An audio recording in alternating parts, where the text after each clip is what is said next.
What is up, guys? My name is Rice. Welcome back to the channel. Today is day 2 for 25 Days of Harry, and today, as you can tell probably by the title and the cliffhanger from the last video, we are going to be continuing the DVD collection, hoping to finish it off today. We'll see if we do. I'm assuming we probably will.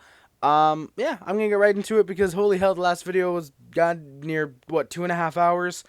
Yeah, I want to try and make this one or two if we can. Hotel for Dogs. I've never seen this film. I've had it since like 2010. Just realized Emma Roberts was in it like last year, so I really want to check it out. And Don Cheadle apparently. So yeah, Hotel for Dogs. Never seen it. It's a Nickelodeon kids film, so it can't. There's a certain limit to how decent it can be. House Bunny, probably one of the worst comedies I've seen, which sucks because Emma Stone, Anna Faris, and Kat Dennings are in it, and yeah. You know where I'm going with that. But, yeah, no, it's absolutely terrible. Who knows? Maybe I'll do a review of it someday. I don't think I've seen anybody review this film, and I own it, so it'd be cool. Have it in the background. I don't know. We'll see. Eventually, maybe. I'm glad I got it for $1.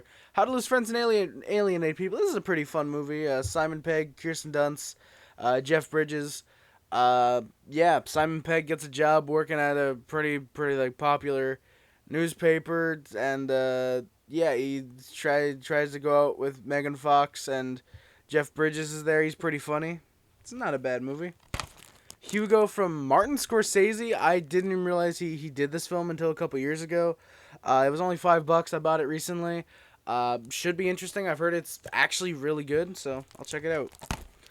Hulk, the 2-disc special edition. I used to own this in a burned DVD copy. Glad I got it secondhand. I Am Wrath. Oh, yeah, by the way, that is the 2003 Hulk by Ang Lee. I Am Wrath. Don't know much about this movie. One of John Travolta's like last movie roles or something. I Heart Huckabees. I've heard this is pretty decent. I remember YMS bringing it up in the not Unfriended, the Lovely Bones review. You mentioned this movie, and for some reason that just stuck with me, and I decided to buy it, and I haven't watched it yet. I Know Who Killed Me. Lindsay Lohan. Beautiful master. No, great. No, just some wonderful making fun of film. From what I was trying to say, it's a masterpiece. I couldn't contain my laughter, but I've heard it's really weird and just not good. Yeah, and she doesn't even show her tits, so that's not a good thing either. I Love You, Philip Morris, Jim Carrey, Ewan McGregor. I'm not a fan of Ewan McGregor. I don't know, maybe I'll check it out eventually. I've heard it's apparently a pretty decent comedy. I Robot with Will Smith. The one thing I don't like... Sorry. The one thing I don't like about this DVD, aside from the fact that it's next to no special features... Actually, yeah, the audio commentary, a featurette, a photo gallery, and apparently more. The thing that I don't like about this DVD... Well, actually, the thing I do like about this DVD is the disc art. That's pretty cool. I've never seen a disc art look like that. But the thing I don't like, this is not the Will Smith cover, it's the robot cover. I don't know if it's because I got the full screen version, not the widescreen, if he's only on the widescreen, but I like the cover, but yeah, no, it's not nearly as good as the Will Smith cover, but yeah. I Saw Light, the Hank Williams biopic, Tom Hiddleston and Elizabeth Olsen. I still need to check this one out. I, Tonya, pretty good biopic about Tonya Harding. Probably the best biopic movie ever made. Yeah, it goes in a very different manner from all other biopic films. If you've seen the movie, you know what I'm talking about. But they have the characters like acknowledging the camera and acknowledging the audience. That was pretty cool to see. Margot Robbie gives maybe her best performance in this film. Sebastian Stan's pretty good. Allison Janney is pretty funny in this one. Sometimes, other times, it's like, Jesus Christ, Lavanya Harding, Jesus. Yeah. I Want a Dog for Christmas, Charlie Brown. What a way to follow up I, Tonya. This is just a fun little Christmas special. I remember wanting this back in like 2011, 2012 when I first saw it, and parents got it for me for Christmas, and I was very happy about that. I'll Always Know What You Did Last Summer. The best of the... the best of the I Know What You Did Last Summer trilogy. No, I've never seen any of them. I know the first one has, I think it's Jennifer Love Hewitt, Freddie Prinze Jr., there's a couple others.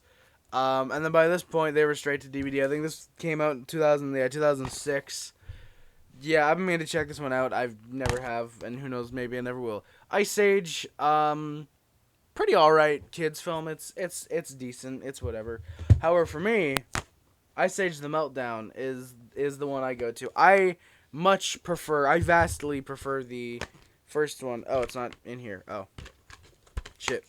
Okay, it's in the first one. Yeah, I vastly prefer the second one. I think it's a lot more funny.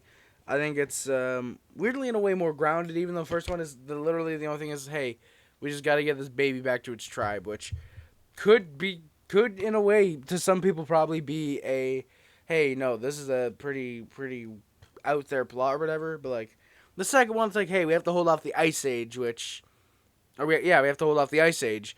You know, like that's whatever, you know. But yeah, Ice Age, it's yeah, I don't mind Ice Age. I gotta rewatch the first one. It's been a long time since I've seen it. Plus, pretty cool. It came with a, I think it was this one. It might have been the second one, but I think it was this one. It came with a bonus disc, which has a Horton Hears the Who inside look, as we brought up Horton Hears the Who earlier. I actually really like this one. I thought it was it was a pretty fun bonus disc. Probably one of the better bonus discs from the ones I've looked at. Okay, I think this one actually came with the second one, because I just realized, yeah, it's got Sean William Scott and Josh Peck, the possums they play. So actually, yeah, this one should probably go in the second movie then. Yeah. Yeah, and it would make sense too, because, yeah, like, why? Okay, never mind. With all the inserts, I can't put it in there. But yeah, I like Ice Age. I like the third one too. I owned the third one, but it got stolen from me. Not in the Great DVD Heist, but elsewhere. Yeah, I like Ice Age 3. I haven't seen 4 or 5 yet, and I haven't seen that new Scrat and whatever show. Speaking of Ice Age and Scrat, a Mammoth Christmas special. Still haven't seen this one yet. Yeah, I don't remember when, but my mom picked this up, and we were going to watch it, and then we never did. It comes in a fun red case, because it's a Christmas special, so, yeah, I'll probably watch it eventually. I don't remember even owning this, though. The Ides of March, haven't seen this yet. Yeah, basically a movie about, I guess, George Clooney trying to be the president. Looks interesting. Idle Hand, just bought this recently. I thought it was a rare DVD. Got home and looked it up, and yeah, no, it's not, unfortunately. The Offspring are in this for like 10 seconds. Yeah, I've heard this is a pretty fun, cheesy late 90s film. Basically, this dude's hand comes alive and starts killing people without the guy's like consent, because it's like possessed or demonic or something. It's apparently pretty funny. I'll check it out eventually. The Imaginarium of Dr. Parnassus. Heath Ledger's last film. I've never seen this. It looked interesting. I bought it and then haven't seen it since. It's got Johnny Depp, so I really do want to watch it. The Imitation Game. Benedict Cumberbatch and Keira Knightley. It's alright, I've heard. Inception. This is pretty good. Christopher Nolan. Film about getting into your own dreams and are trying to control other people's dreams. It's a good film. I'm fucking up the plot, but it was engaging. Makes you think. I gotta rewatch Inception. It's what, like 2.5 hours long though? Yeah, it's nearly 2.5 hours long, but yeah, Inception, pretty good movie there. Incredible Hulk, obviously much better than the 2003 Hulk. It's got Edward Norton in it. Pretty interesting. I liked it. Yeah, it was a good film. There's not really too much to say. Dude turns into the Hulk, not meaning to, and it's pretty good. Tim Roth is in this.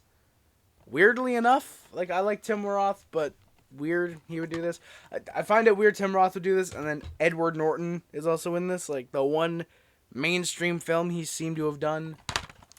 Yeah, well, film, by that I mean, like, film that's already mainstream because of the property, more so than film that he does, and it becomes popular, you know what I mean.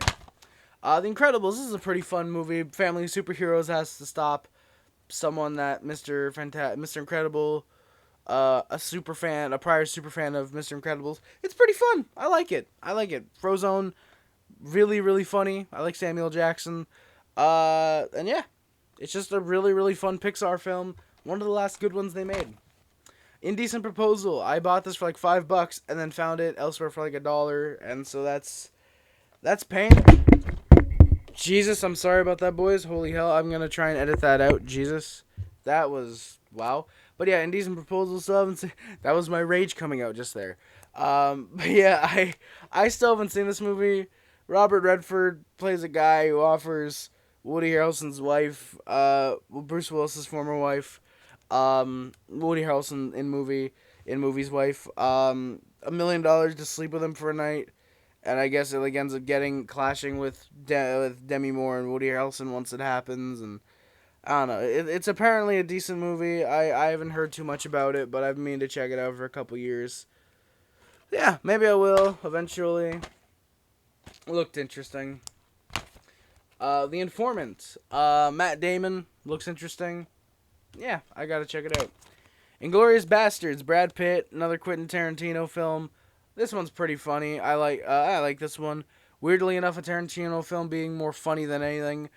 But yeah, basically, this group called the Bastards try and fucking kill Hitler. That's pretty much it. That's pretty much the plot of the film. And yeah, it's pretty goddamn fun, pretty goddamn good. And check it out, because that is one film that I think a majority of people can like. Because spoiler, they kill Hitler. In Good Company, I originally got this with my sister's collection, but I want to check it out because Scarlett Johansson's in it, and Scarlett Johansson.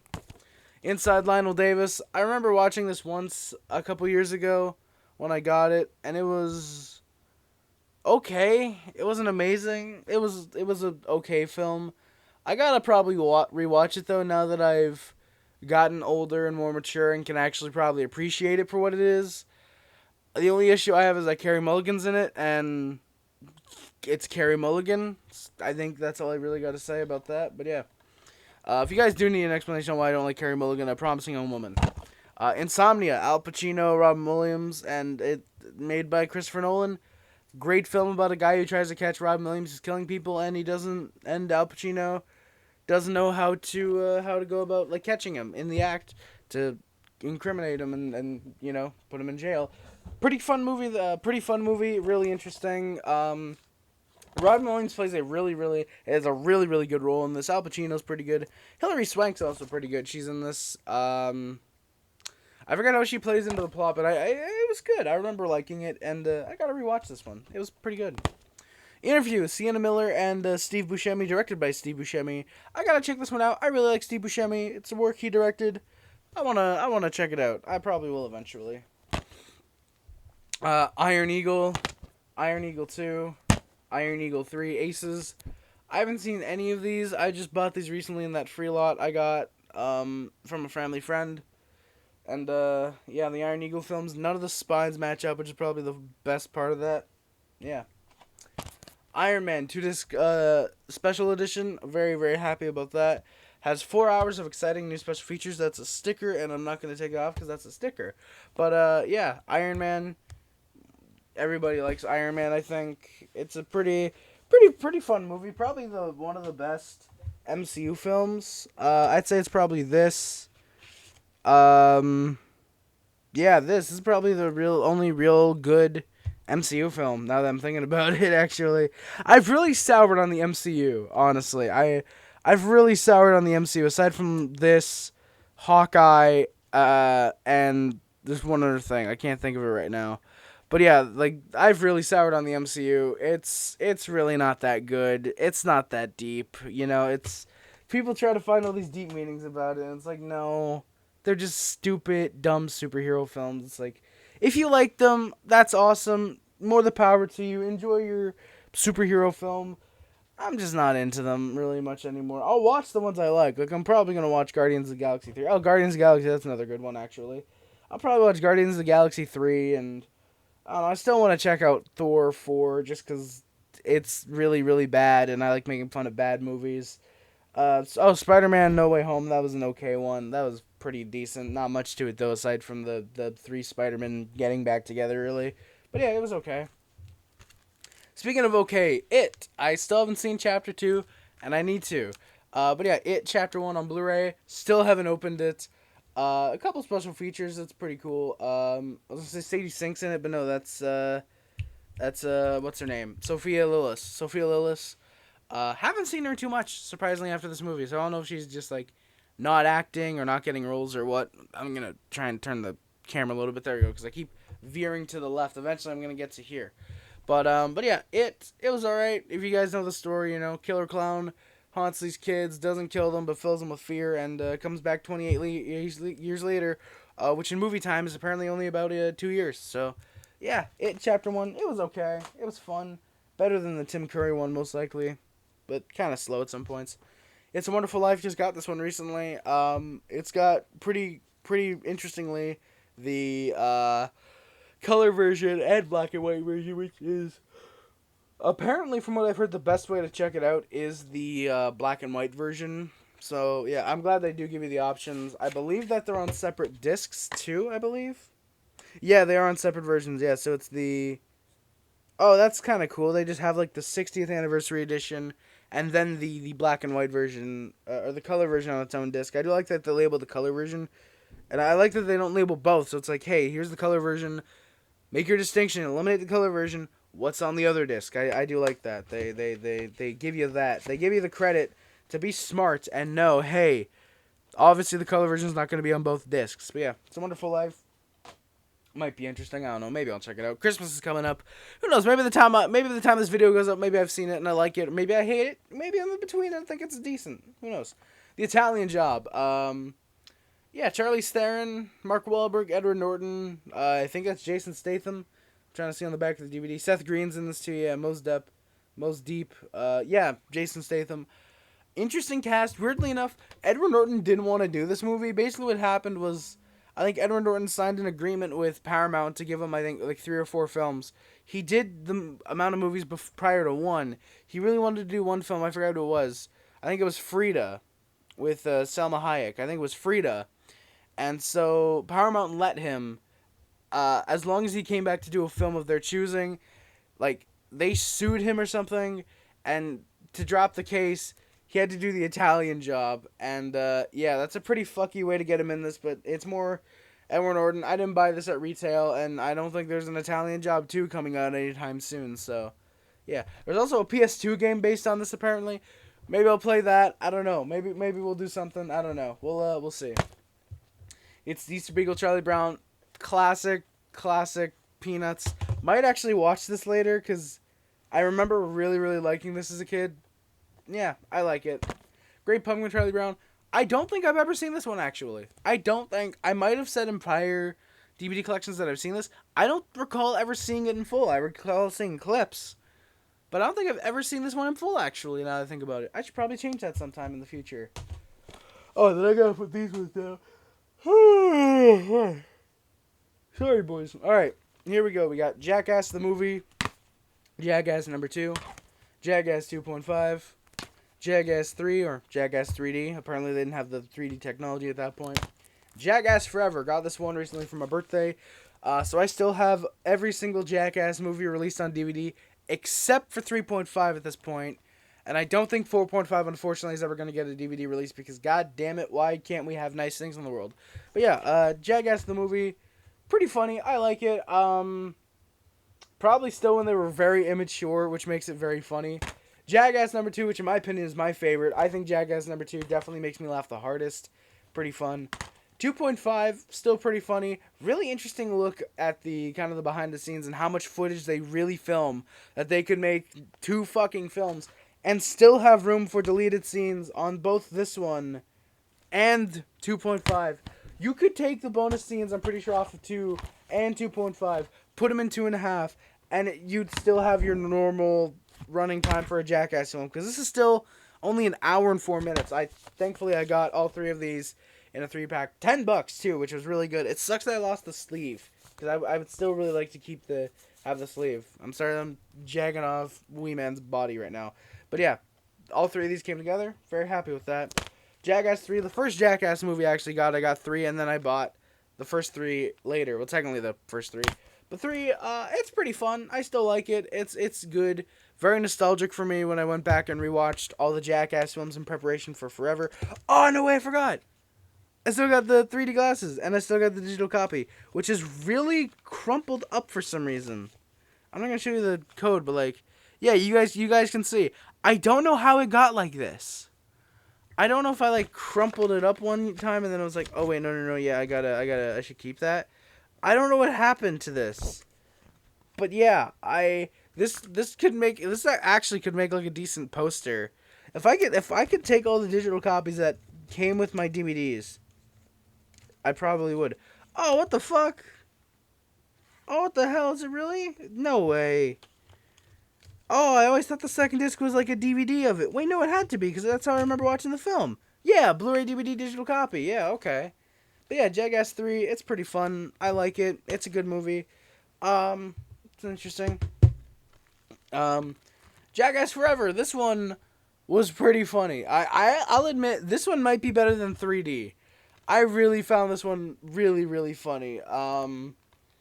Yeah, Jackass Forever overall, I would argue did maybe more dangerous stunts than 3. I would probably argue. Maybe the first one too. I'd probably have to go back and rewatch them and like try and rank how dangerous each film was. But yeah, it's just really, really goddamn funny. Really great way if they're gonna close out the franchise here. However, with the introduction of the young blood that's in this film, probably not. If anything, more of a Jackass 2.0 direction they're kind of going in with probably some of the guys like Knoxville and I'd guess probably Preston Lacey and like Steve-O and pretty much all of them sticking around in a way just to probably like introduce some stunts, do a few here and there, you know, because they're all like 50, so like, you know, it does get funnier the older they get. It probably does get funnier seeing them get hurt as older dudes instead of just young funny guys now, like older mature beings.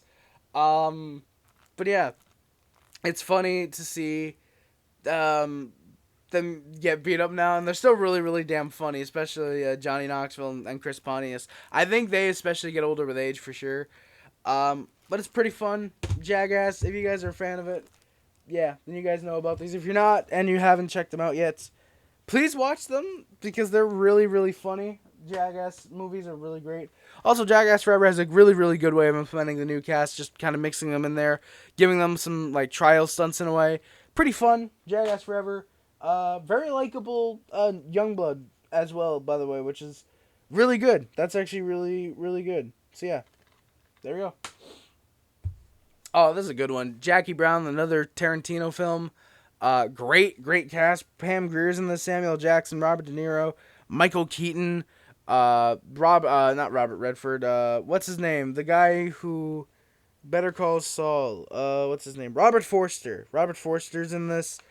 I don't remember a lot about this film. I remember really liking it though. I should definitely rewatch all the Tarantino films. But Jackie Brown, pretty fun movie from what I remember. Really, really good. Really, really interesting. Yeah.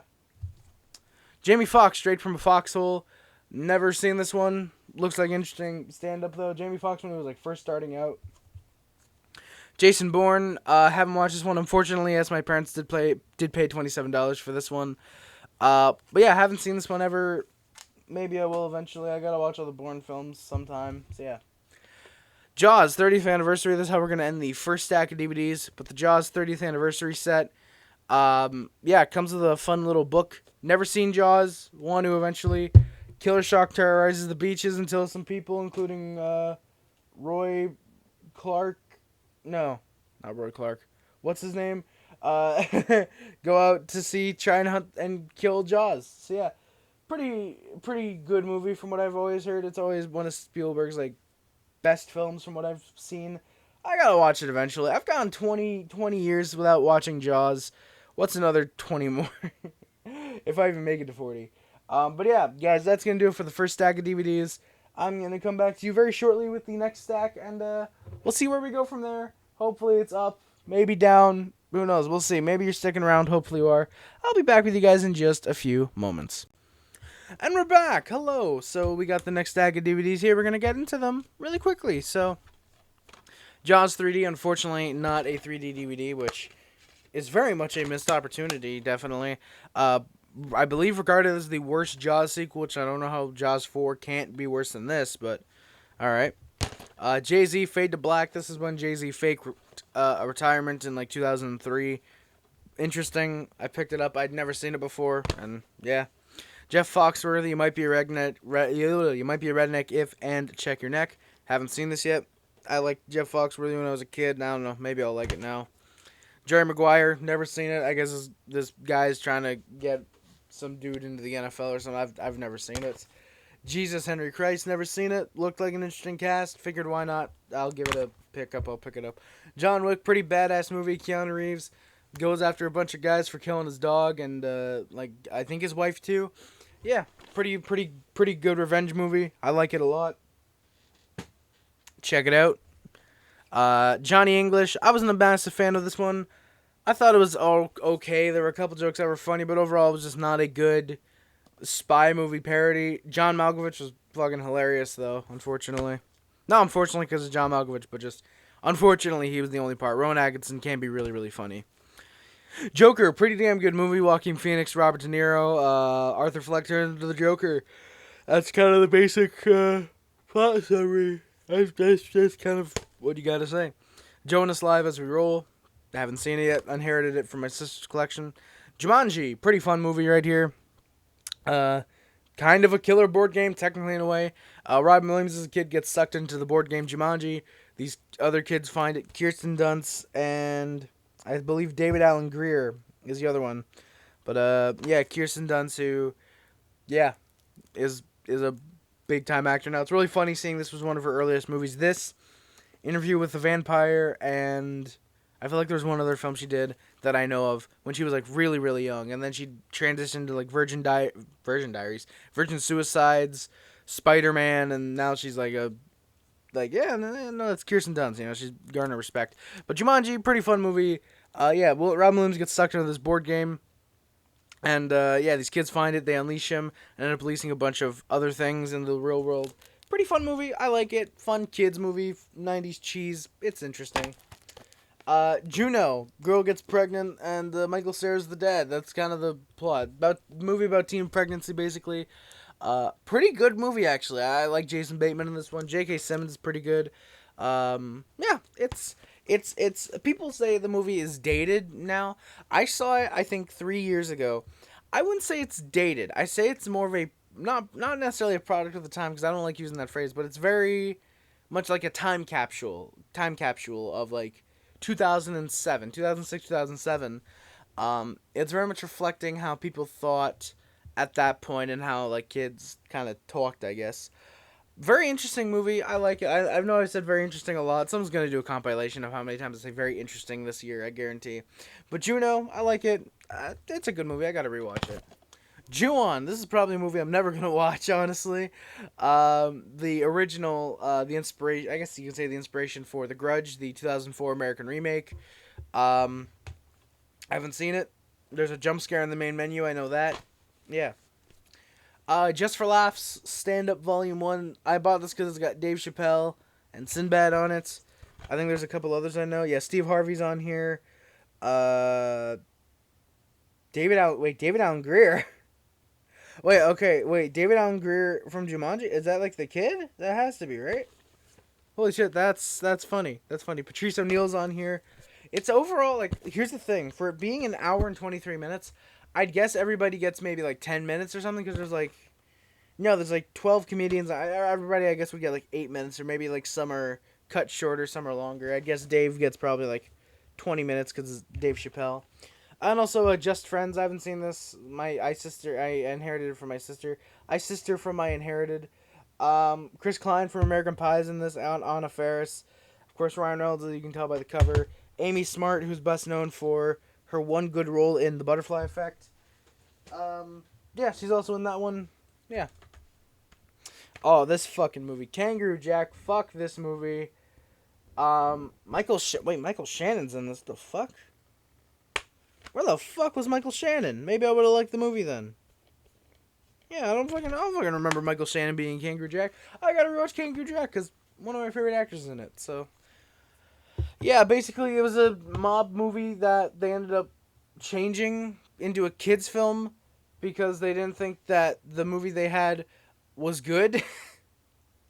That's legit the plot. Like after they'd filmed it or something. Or like after they had started filming, they decided to reinvent the movie into a kids film, and so they inserted a kangaroo into like 3 scenes in the movie. I wish I were joking. Karate Kid, haven't seen it. 80s classic though. And then very luckily, I picked up the Karate Kid 5-film collection with Karate Kid, Karate Kid Part 2, Karate Kid Part 3, Next Karate Kid, and the unfortunate 2010 remake. The only unfortunate thing is that the discs are stacked on top of each other.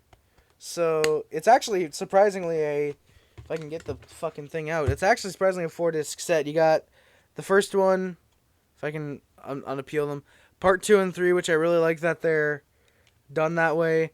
Next Karate Kid, and then the 2010 Karate Kid. So I am glad they sort of get their own discs. I don't like how the set is made though. I wish it was in that digibook or digipack style, because like as much as I don't like those, I'd rather that for a series like this than the discs get scratched. So yeah. Kick-Ass, just bought this one literally like 3 days before I filmed this. Kick-Ass, I remember liking this one as a kid. Pretty fun movie. I gotta rewatch it. Basically, this guy tries to become a real life superhero, and it's very realistic. I believe up until the last like 20 minutes, but it's pretty funny. If you want to hear a bunch of kids swearing and like actually being funny, Kick-Ass is your movie because it's pretty funny. Kill Bill Volume 1 and Volume 2, probably my least favorite Tarantino films. Looking back, they were still good. They were still fun. They were still enjoyable, but just not amazing. Basically, the bride gets betrayed by her husband, Bill, like at the altar, sets her up, tries to kill her, and basically she has to go through, I forget why exactly she has to go through the people she does in the movies, I forget, but basically it has to lead to her trying to kill Bill, and yeah. Killer Elite, bought this simply because Robert De Niro's in it, and I love anything Robert De Niro's in usually, so I gotta check it out. I guess a bunch of guys try and kill each other. It's basically, I guess, what the plot is. Kill Shot, the movie Eminem named his hit MGK diss track off of. Or as it's known now, a really good song. That most people don't even know it's about MGK because MGK is so fucking irrelevant. King Kong. Fuck MGK. That's the moral of my thing.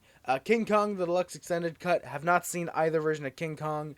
And by neither cut, I mean neither cut of this or the 1930s version. I've not seen either King Kong yet. There's a lot of movies I haven't seen yet. King of Comedy, haven't seen this one either. Me and my best friend started watching this. We got like 5 minutes in, and then I stopped. I haven't watched this one. We I forget why we stopped. I think my best friend got tired. But yeah, it's another Martin Scorsese film. Gotta watch this one. Looks really, really fun.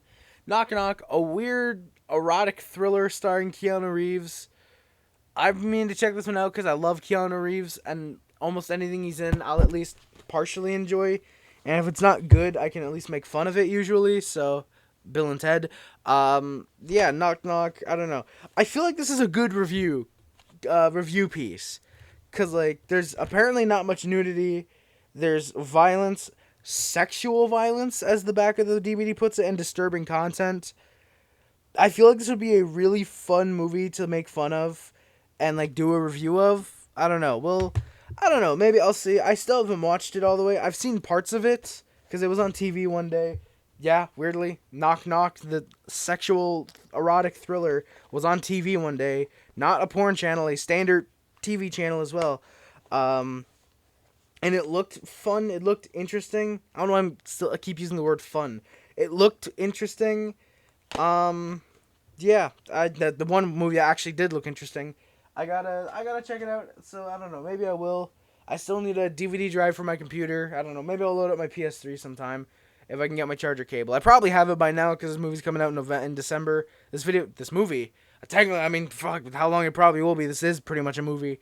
I'm putting out 25 days of movies basically.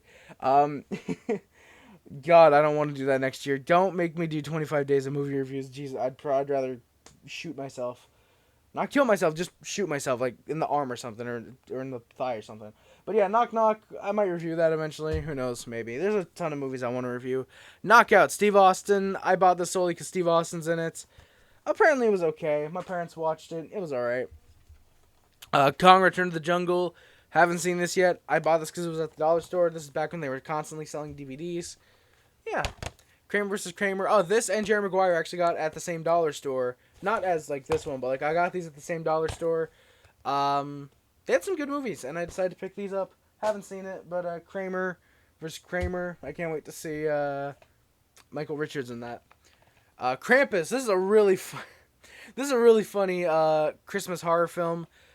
Christmas horror comedy, I should say. Basically, this kid, Max, unfortunately not played by Sadie Sink in this one. Well, she would have been like 11 at this point. So actually, probably better that she wasn't played by Sadie Sink at this point. But yeah, this kid named Max basically wants kind of the perfect Christmas for his family.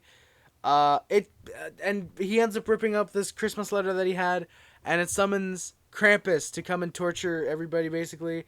From what I remember, it's kind of like National Lampoon's Christmas Vacation. It takes the dread and not wanting to be around family during Christmas and makes it really, really horrifying, yet still really goddamn funny.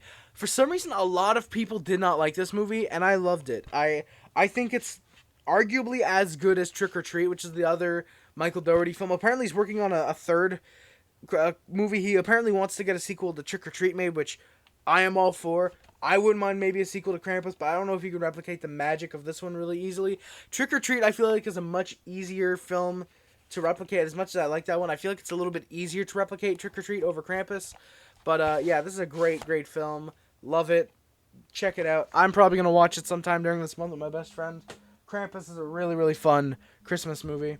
I apologize if you guys didn't hear my phone going off. Kung Fu Panda. Kung Fu Panda 2. I've owned Kung Fu Panda about a decade now. Kung Fu Panda 2, which weirdly enough is a 1, 2, 3 disc set, and I think I got this for like $3. Yeah, Kung Fu Panda 2. Kung Fu Panda 2 I think I got this year. I don't think I showed it off last year. I don't think I got it last year. Yeah, La Bamba, fake case, real DVD inside. If you don't believe me, that's all the look you get, because one of my sister's names on there, and I'm not doxing her, but yeah, La Bamba, interesting movie.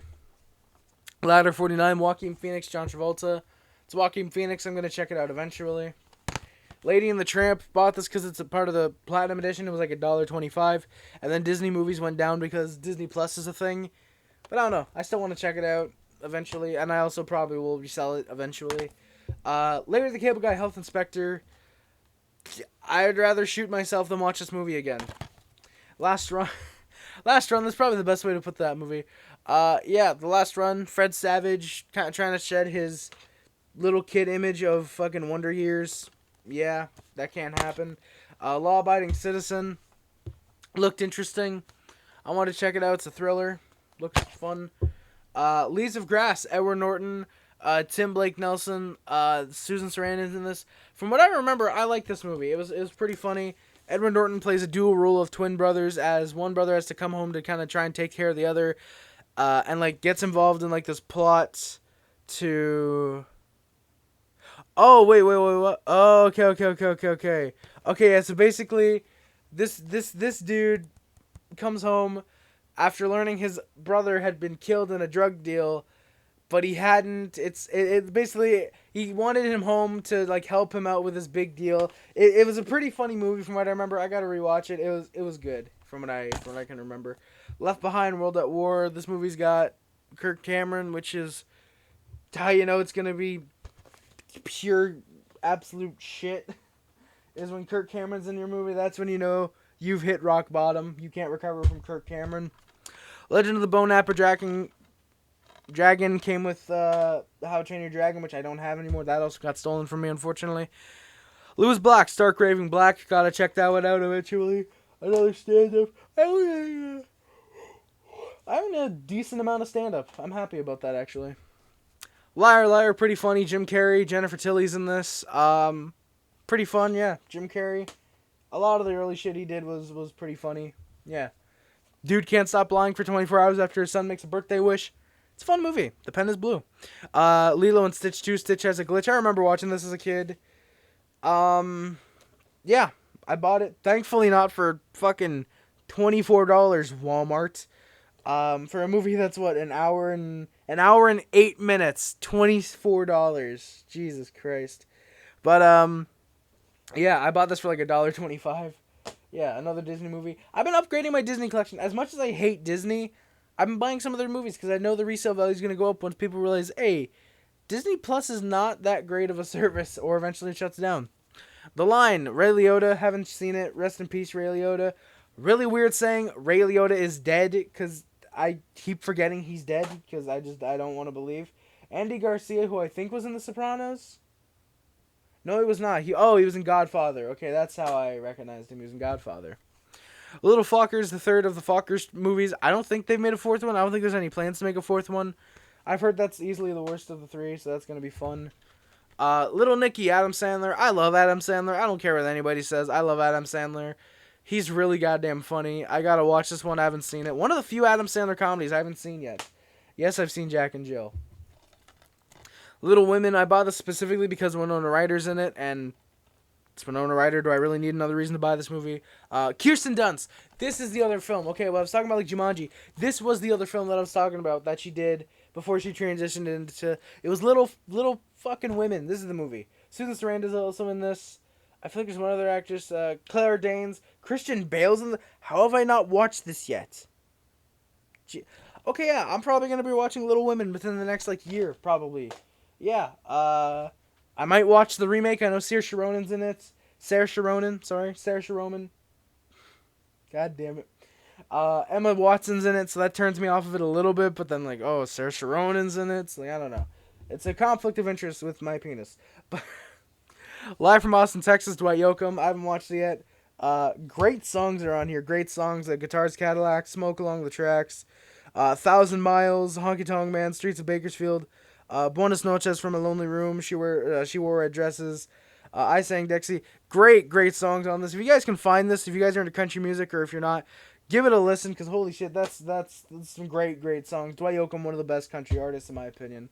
Another one of the best country artists, another one of the best singers of all time, Bruce Willis, Live Free or Die Hard. Legit, listen to a Super Agent Man cover. Honestly, it's really good, actually. It's actually really good. But yeah, Live Free or Die Hard, Bruce Willis. That's some not good action movie. Kevin Smith's in it, which, yeah, Justin Long's in it, which makes me want to watch it. Maggie Q's in it, which makes me go, oh, she's a good actress, but she always chooses really bad movies to be a part of when it's in America. Yeah, I don't know. Maybe I'll watch it eventually. I like Bruce Willis. I don't know. We'll check. We'll see eventually. So yeah, guys, that is it for the second stack. We'll get to the next stack of DVDs. This is going by swimmingly. We'll see how many I can get done today. Yeah, that's going to do it for this part. I'll be back with you guys in just a moment. And we're back again with the next stack of DVDs. Probably the last one I'm going to do for this day, most likely. I might get one more done. I don't know. We'll see. I'm on a bit of a roll right now, so we'll see with that. But yeah, we're going to get right into it. We got Logan. This is a good superhero movie right here. Basically, kind of takes place in not a dystopian future, but a future where mutants are kind of like outlawed and shunned away. And Logan takes care of Professor X. This young mutant comes along, and basically he has to try, and Wolverine has to try and get her back to her mother. And it's a pretty good movie. I like it. Pretty good. Longest Yard, Adam Sandler. Still haven't seen this one, surprisingly. This is one of the Adam Sandler comedies I haven't seen yet either. It's got Chris Rock. Burt Reynolds is in it. Some wrestlers. Terry Crews is in it. Yeah. The Lookout, Joseph Gordon-Levitt, Jeff Daniels, Isla Fisher. Still haven't seen it. I've been meaning to. Looks really damn good. Looper, I bought this because of the YMS review. That's literally it. It was like $3. I figured, why not? Another Joseph Gordon-Levitt. Lord of the Rings, Fellowship of the Ring, Two Towers, and Return of the King. Haven't seen either of these. I don't really know if I want to waste like 9-10 hours of my life watching Lord of the Rings. I'm not a massive fantasy nerd. I don't know. We'll see. Maybe eventually. Lost in Translation, pretty good movie right here. Bill Murray, Scarlett Johansson. Bill Murray's kind of in a bit of a midlife crisis. He's in Japan to try and film a commercial. Scarlett Johansson isn't happy in the marriage that she's in, and basically they just talk through it. It's a pretty good movie. I like it. It's just really interesting. It's very slow paced. Sofia Coppola directed it, which is when you know it's going to be a really good movie. Lost in Translation is pretty good. Love and Other Drugs. Jake Gyllenhaal, Anne Hathaway. Haven't seen this one yet, but I've been meaning to. Heard it's pretty good. Heard Yeah, heard it's pretty good. I was gonna say something else, but no, I'm just gonna stop there. Lucky number 11. Pretty good cast. Josh Hartnett, Morgan Freeman, Ben Kingsley, Lucy Liu, Stanley Tucci, and Bruce Willis. Got this from my sister's collection. Still haven't watched it, but I kind of realized like a few months ago how good the cast in this movie really is. Lucy, another pretty badass movie. Scarlett Johansson and Morgan Freeman by Luc Besson, who also did Leon the Leon the Professional, Leon the Professor. I was gonna say who did that would have been funny if I just stopped there. But yeah, Lucy. Basically, this girl is there as a kind of a decoy. As her boyfriend gets killed, she is taken hostage and injected with this thing that kind of makes her like a killing machine as her brain gets ready to unlock 100% capacity. And Morgan Freeman's trying to like stop her or get like the cure or something. It's really really badass. It's really really fun, really entertaining. Check it out. I didn't think the plot would work at first, but then when I watched it as it went along, it was like, yeah, no, this is pretty good. It's a really badass movie. Not better than Leon the Professional maybe, but it's still pretty good. Oh, Machete. This is one I still gotta watch. Robert Rodriguez has got Danny Trejo. Michelle Rodriguez, Steven Seagal, Robert De Niro. Cast is not as good as I thought it was back in the day. Jesus, yeah, Lindsay Lohan, Don Johnson, like Cheech. Okay, well, Cheech Marin is always awesome in anything he's in. But yeah, Machete. I believe this one is based off of the trailer that Robert Rodriguez made for Grindhouse. If you guys know Grindhouse, which I mentioned, Death Proof and Planet Terror, in between both films, because sometimes they were shown, if you were lucky enough to see them in this way, they were shown as a back-to-back feature, and they'd have trailers in the middle, and there were a bunch of fake trailers, like Thanksgiving by Eli Roth, I think was one, Machete, I think was one of them. There were like 5 or 6, and Robert Rodriguez eventually made Machete, and then Machete Kills, which is apparently really, really bad, especially compared to the first one, which is not bad. But the second, but yeah, like Eli Roth has said he wants to make Thanksgiving. I think there was one other director that said they'd really want to make the trailer they made for Grindhouse into a real film, and it just hasn't come about yet. But yeah, Madagascar. I got this for literally 6 cents. Yeah, replace the DVD. Madagascar 2 to replace the DVD. I think I paid like $4 for this. Kind of regret paying the $4, but I mean, hey, to replace the DVD, you can get a Blu-ray and a DVD too. So if anything, I'm just getting another disc. I'm fine with that. I like Madagascar. I think the first one is alright. I don't remember a whole lot of like after like the half-hour mark, but it was okay. Madagascar 2 is decent. I don't remember a whole lot about it. I haven't even seen the third one yet. I remember liking those as a kid. Maid, haven't seen this one yet, but it's Jon Favreau and Vince Vaughn. Yeah, Vincent Pastel. Holy shit, I think that's the dude from fucking Sopranos in there. Yeah. The goddamn show won't leave me alone, I swear to God. Jesus Christ. Malcolm X. If I find out James Gandolfini's in this, I'm gonna fucking kill somebody. Okay, I'm not killing anybody. But yeah, Malcolm X, Spike Lee movie. It's like 3 hours long. I don't know if I have the patience to watch a dude do speeches and then die for 3 hours. Do speeches and then it takes 3 hours for him to die. No, but like I don't know. Like I bought this because it was like $1.25. Technically, it's 2 movies because it comes with another movie. I don't know if it's like a 2-disc. I don't know if this is technically a 2-disc thing. I mean, it says it's 2 discs here. I don't know if like, I don't know how it is. It's probably one. The full movie is on the Malcolm X is on the first disc, and then the second disc is a bunch of the special features with the 1972. Oh, it's a documentary actually. But yeah, Malcolm X. I've heard it's okay. I don't know. Manchester by the Sea. Now this is a fucking good movie right here. $5 I paid for this. Casey Affleck, great in this. Michelle Williams is really really good in this. Basically, yeah, I'm gonna read right off the back because I'm gonna fuck up the plot. A critically acclaimed drama about a man who must face his painful past when he returns to his Massachusetts hometown after the sudden death of his brother. And yeah, basically there's a plot that also involves his wife, and I'm not gonna even go into that because I don't want to spoil anything about this movie. It is so fucking good. There's not really any action. It's very much a drama talking movie. Great movie though. Check it out. Absolutely, I couldn't praise this movie enough. Fucking great. Manchester by the Sea. And in case you're wondering, Harry, why are you praising it but it's still sealed? Because I watched it once like 2 years ago and I don't want to open it until I want to watch it again. Yes, I'm weird like that. I don't open my DVDs. Well, at this point, I don't open my DVDs unless I want to watch them. So, yeah. Manhunter. This is pretty good. Unless I already buy them secondhand and they're not sealed, then in that case, obviously, I have no issue. I don't seal DVDs that I haven't seen yet, obviously. But yeah, Manhunter, the original, Red Dragon, I believe it is the one that drew inspiration from this one. But yeah, Manhunter. Yeah, I've heard people say that this is better than Silence of the Lambs. I really like Silence of the Lambs. Spoilers, we'll get to that movie soon. But yeah, I've been meaning to check this one out, Manhunter. Funny enough, when I first bought it, I looked at the disc and I was like, this has to be a bootleg, right? And then actually, funny enough, here we go. The scene index, which actually comes with a poster with it, was on here as like, well, it was like this. It was like the cover. I was looking at the back, and I was like, this is an Anchor Bay. Like, there's no way this is fake, right?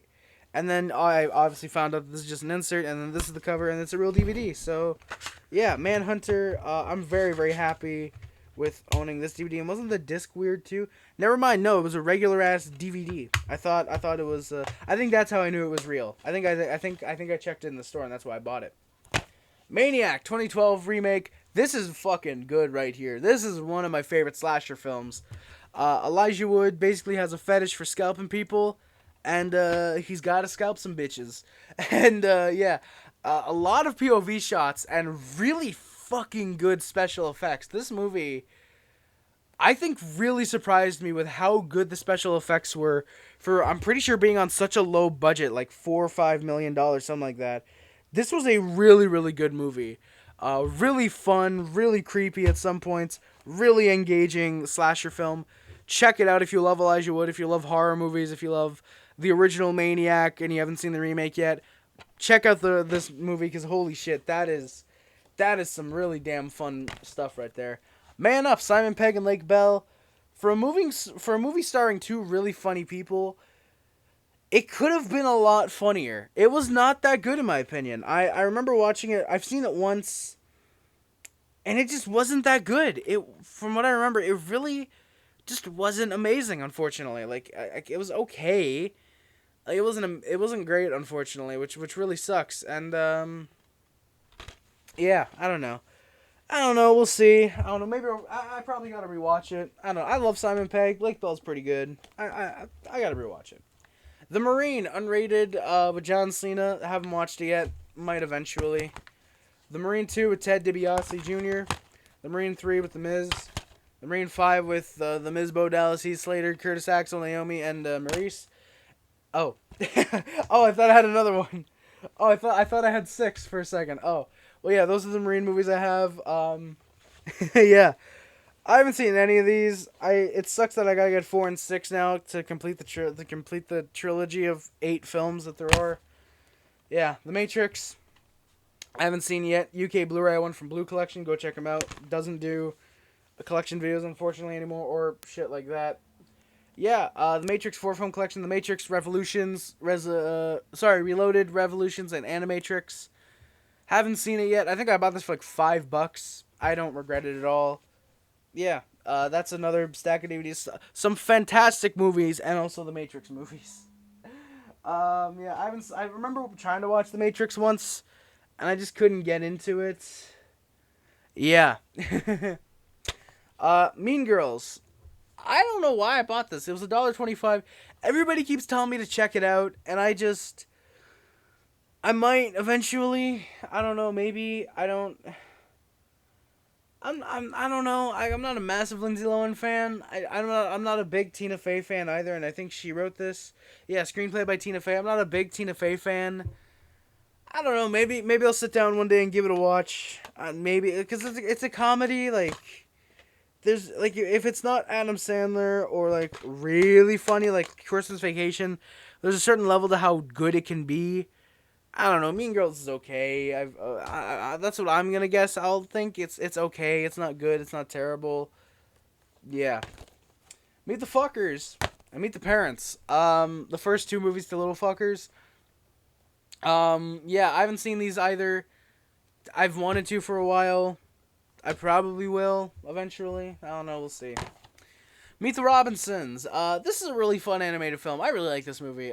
Basically, Lewis is a kid who doesn't like being in an orphanage, which, I mean, to be fair, who would? You don't have parents at that point. I'm not saying that to be like mean, but like you don't have parents. You're in an orphanage. You know, probably not the greatest thing to be in an orphanage. But like he's in an orphanage, doesn't like being there, doesn't like what's going on. His science experiments keep going wrong, and eventually this kid might be Lewis. Shit, I think I fucked up. Which one's Lewis? No, yeah, the kid is named Lewis. This mysterious guy comes out of nowhere and takes Lewis to the future to help repair a time machine because apparently he knows how to do it, and hijinks ensues. He meets the whole family of Robinsons, which is where this kid comes from. I forget his name for some reason, but he comes from the whole family of Robinsons, and Lewis ends up meeting all of them. It's really funny, actually. I really like it. It's one of the few good Disney movies, surprisingly. Has actual heart to it, not just, hey, we're Disney, so we're putting this in there. Like, actual heart to it. Gets a little dark, actually, which is really, really cool. Really good movie, Meet the Robinsons. Check it out. It's really funny. Probably going to be in my top 100 favorite movies. Megatron, Megamind. I was looking right at the title on my OBS, and I still couldn't get the title right. Megamind, really weird, good cast. Like, Will Ferrell, Brad Pitt, I think that's Tina Fey in the female lead. Jonah Hill's in this. David Cross. But like, really good cast for a fucking DreamWorks film past Shrek 4. Well, I think pre-Shrek 4. I think this came out like 3 months before Shrek 4, I think, actually. Megamind the Bund of Doom came with Megamind, obviously. I think I got this at Zellers, funny enough. Back when Zellers was a thing. All my Canadian viewers, whoop whoop. Yeah. Memento came in this really cool case. I'm not taking it out. You guys can see the spine. You guys can tell that's Memento. I'm not lying. I don't want to take it out because it's a bitch to put back in. But, you can kind of tell a little bit. Yeah, you can kind of, I don't know if you can see there, but you can kind of see a little bit of the inscription. I don't know if this was supposed to come with like a slip thingy, but yeah. Memento, that's a fun movie. That's a interesting, not a fun movie. That's a really thought-provoking film from what I've heard about. It doesn't go in order. Yeah, that's what I know about the movie. I think Christian Bale's in that one. I don't remember. Men in Black 2. I'd probably say this is the best Men in Black movie, having seen either of them, because Johnny Knoxville's in this one, and I love Johnny Knoxville. The Men Who Stare at Goats, a terrifyingly mediocre film. For the cast that's in it, like George Clooney, Jeff Bridges, Kevin Spacey, this was not a great movie. Robert Patrick's in it too. Was not that great of a film, surprisingly. I didn't care for it all that much.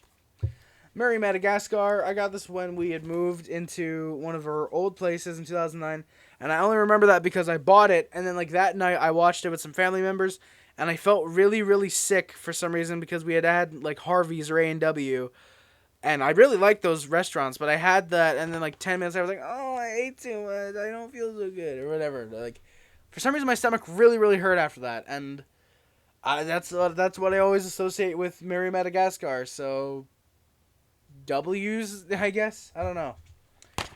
Michael Clayton, haven't seen this yet. Apparently it's a pretty interesting thriller. I gotta check it out. $1 Million Baby, haven't watched this one either. Apparently a pretty sad movie. I gotta watch it. Eventually I will. Miracle, decent biopic I've heard about. The 1980 U.S. ice hockey team who beat those dirty Russians. Yeah. Mirrors, I'm joking. YouTube, Jesus Christ, I'm joking.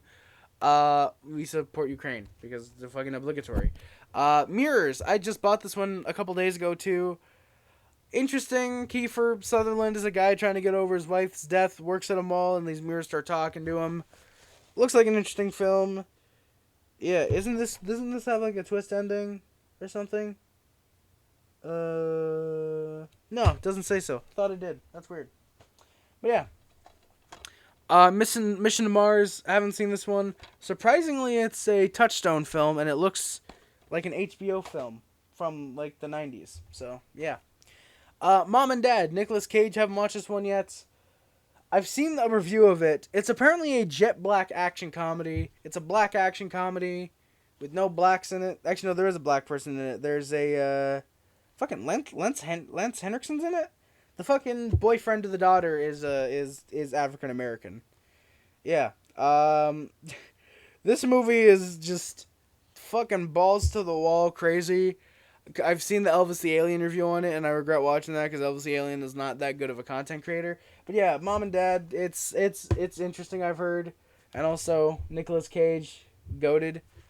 Yeah, Moneyball, Brad Pitt, really good biography or biopic on the 2002 Oakland A's team who created Moneyball. Pretty damn good film. I really like it. Brad Pitt's good in this. Philip Seymour Hoffman's unfortunately only in it for like 3-4 scenes. He's not in it for very long. Jonah Hill gives probably his only really good performance in a dramatic film. Moneyball's pretty good. Money Talks, Chris Tucker, Charlie Sheen. I haven't seen this yet, but I mean, it's Chris Tucker. If it's not named Rush Hour, he's not good in it from what I've heard. Monster House. I really like this movie. Another damn good animated film from my childhood. Basically, this house comes alive after its owner dies, and this kid DJ is the cause of the guy dying, and the house starts haunting the kid. It's much better than I'm describing. It's really, really fun. Parts of it are legit creepy. Really, really damn good film. I really like it a lot. It's also got a great cast, by the way, like Steve Buscemi, Maggie Gyllenhaal, Jason Lee, Catherine O'Hara, Fred Willard, I think Matthew Mitchell. I was going to say Mitchell Miller, but no, that's the hockey player. Mitchell Musso from Hannah Montana, I think, plays the lead kid. I forget who plays the little girl. I think Maggie Gyllenhaal is the babysitter. But yeah, really good cast. And they also filmed it in a really interesting way where they actually filmed the actors and then motion captured them into animation. That's used really, really well in this movie, I think. So yeah. Monsters vs. Aliens. Really fun movie from what I remember as a kid. I really like this one. Basically, this woman on her wedding day, played by, I believe it's Renee Zellweger. I think Renee Zellweger. If the movie would tell me, which it's not going to. I think Renee Zellweger basically becomes a goddamn giant on her wedding day, and she ends up joining all these monsters, and they end up having to take down this giant-ass robot. And yeah, there's basically monsters in hiding, basically. It's a pretty funny movie from what I remember. I remember liking it as a kid. I should probably watch it sometime. Monty Python, The Holy Grail, pretty funny movie right here. I don't know if it'd make my top 100, maybe. I probably should rewatch it. I'm kind of jaded because of an experience I had with this movie, and then I fell out with the person I watched it with, so I don't know. Monty Python. I remember really liking it. I remember laughing a lot. I'll probably check it out eventually. Moonlight Mile, Jake Gyllenhaal, Susan Sarandon, Dustin Hoffman. I gotta check this out eventually. I don't even know the plot of this movie. Oh, okay. Oh, okay. So basically, Jake Gyllenhaal loses someone in his life, and he's basically torn between trying to become who he wants to be, which is basically like a really good person, and then when this other woman enters his life, he's torn between following that instead. It looks interesting. It looks like an interesting film. It's from 2002. I gotta check this out eventually. Mr. and Mrs. Smith, Brad Pitt, Angelina Jolie. I'll probably check this out eventually. I've heard it's a pretty fun action movie. I don't know. I really like Brad Pitt. I'll watch it eventually, most likely. Mr. Bean's Holiday. This is fun. I remember watching this and liking it a lot as a kid. Surprising because there's not a whole ton of dialogue in this movie. There's a little bit, but there's really not a lot. Mr. Bean's Holiday is really, really fun. Basically, Mr. Bean ends up winning somehow this camcorder and an all expenses paid vacation to, I believe it's, to the Cannes Film Festival. And he ends up getting involved with all these different people. Willem Dafoe is in the movie. I think that's a spoiler. I apologize. No, he's on the back of the DVD. But yeah, he gets involved with this family. He gets involved with a little kid at the beginning. That sounded really wrong. Let me correct myself. But yeah, he gets involved with a kid because a kid ends up getting left behind on a train. His dad gets off, but the kid stays on the train. So Mr. Bean makes it his mission to try and get the kid to France because the kid tells him he's also going to France by some plot convenience, and Mr. Bean's trying to get the kid back to his dad, and he's trying to get to Cannes Film Festival, and it's pretty funny. It's a really fun movie. It's pretty heartwarming. I remember liking it as a kid. I'd probably really like it if I rewatched it now. So yeah, that's gonna do it for this stack of DVDs. I'll come back to you soon with the next stack. We'll see when that is. I'll see you guys in just a minute. And we are back with the next stack of DVDs. So yeah, here we have, like I said, stack of DVDs. We're gonna get through these. This will probably be the last one for the night because, yeah, I'm. All right, so we got Mr. Brooks. I've never seen it. It's apparently some type of thriller. Looks interesting. Kevin Costner might be okay in this one. Mr. Deeds, Adam Sandler, beautiful Winona Ryder. Yeah, pretty decent movie. I like it. It's pretty funny. Yeah, don't let the fancy clothes fool you, though. That's one thing that I hate, is that the tagline really deceives you. And it's not like, oh, in a joking, like, oh, yeah, because it's this dude. Like, no, it deceives you. So, yeah. Mr. Deeds. Miss Doubtfire, another pretty funny comedy. Robin Williams is pretty damn good in this one. Maybe his funniest role? Maybe. Not 100% sure. Maybe his funniest movie. The Muppets, I haven't seen this one yet. Jason Segel. It really makes me have no interest in checking it out, but I don't know. Maybe eventually I'll watch it. I don't know. Maybe. Murder in the First, Christian Slater, Kevin Bacon, Gary Oldman. Basically a movie about, I believe, the Holocaust. Yeah, the trial that took down Auschwitz. Auschwitz. No, it's not even about the Holocaust. What am I saying? Am I dumb? Yes, I am. It's a movie about taking down Alcatraz and how brutal the jail was. I don't know why I thought of Holocaust for a second, but yeah. Murder on the First looks interesting. I'll probably check it out sometime soon.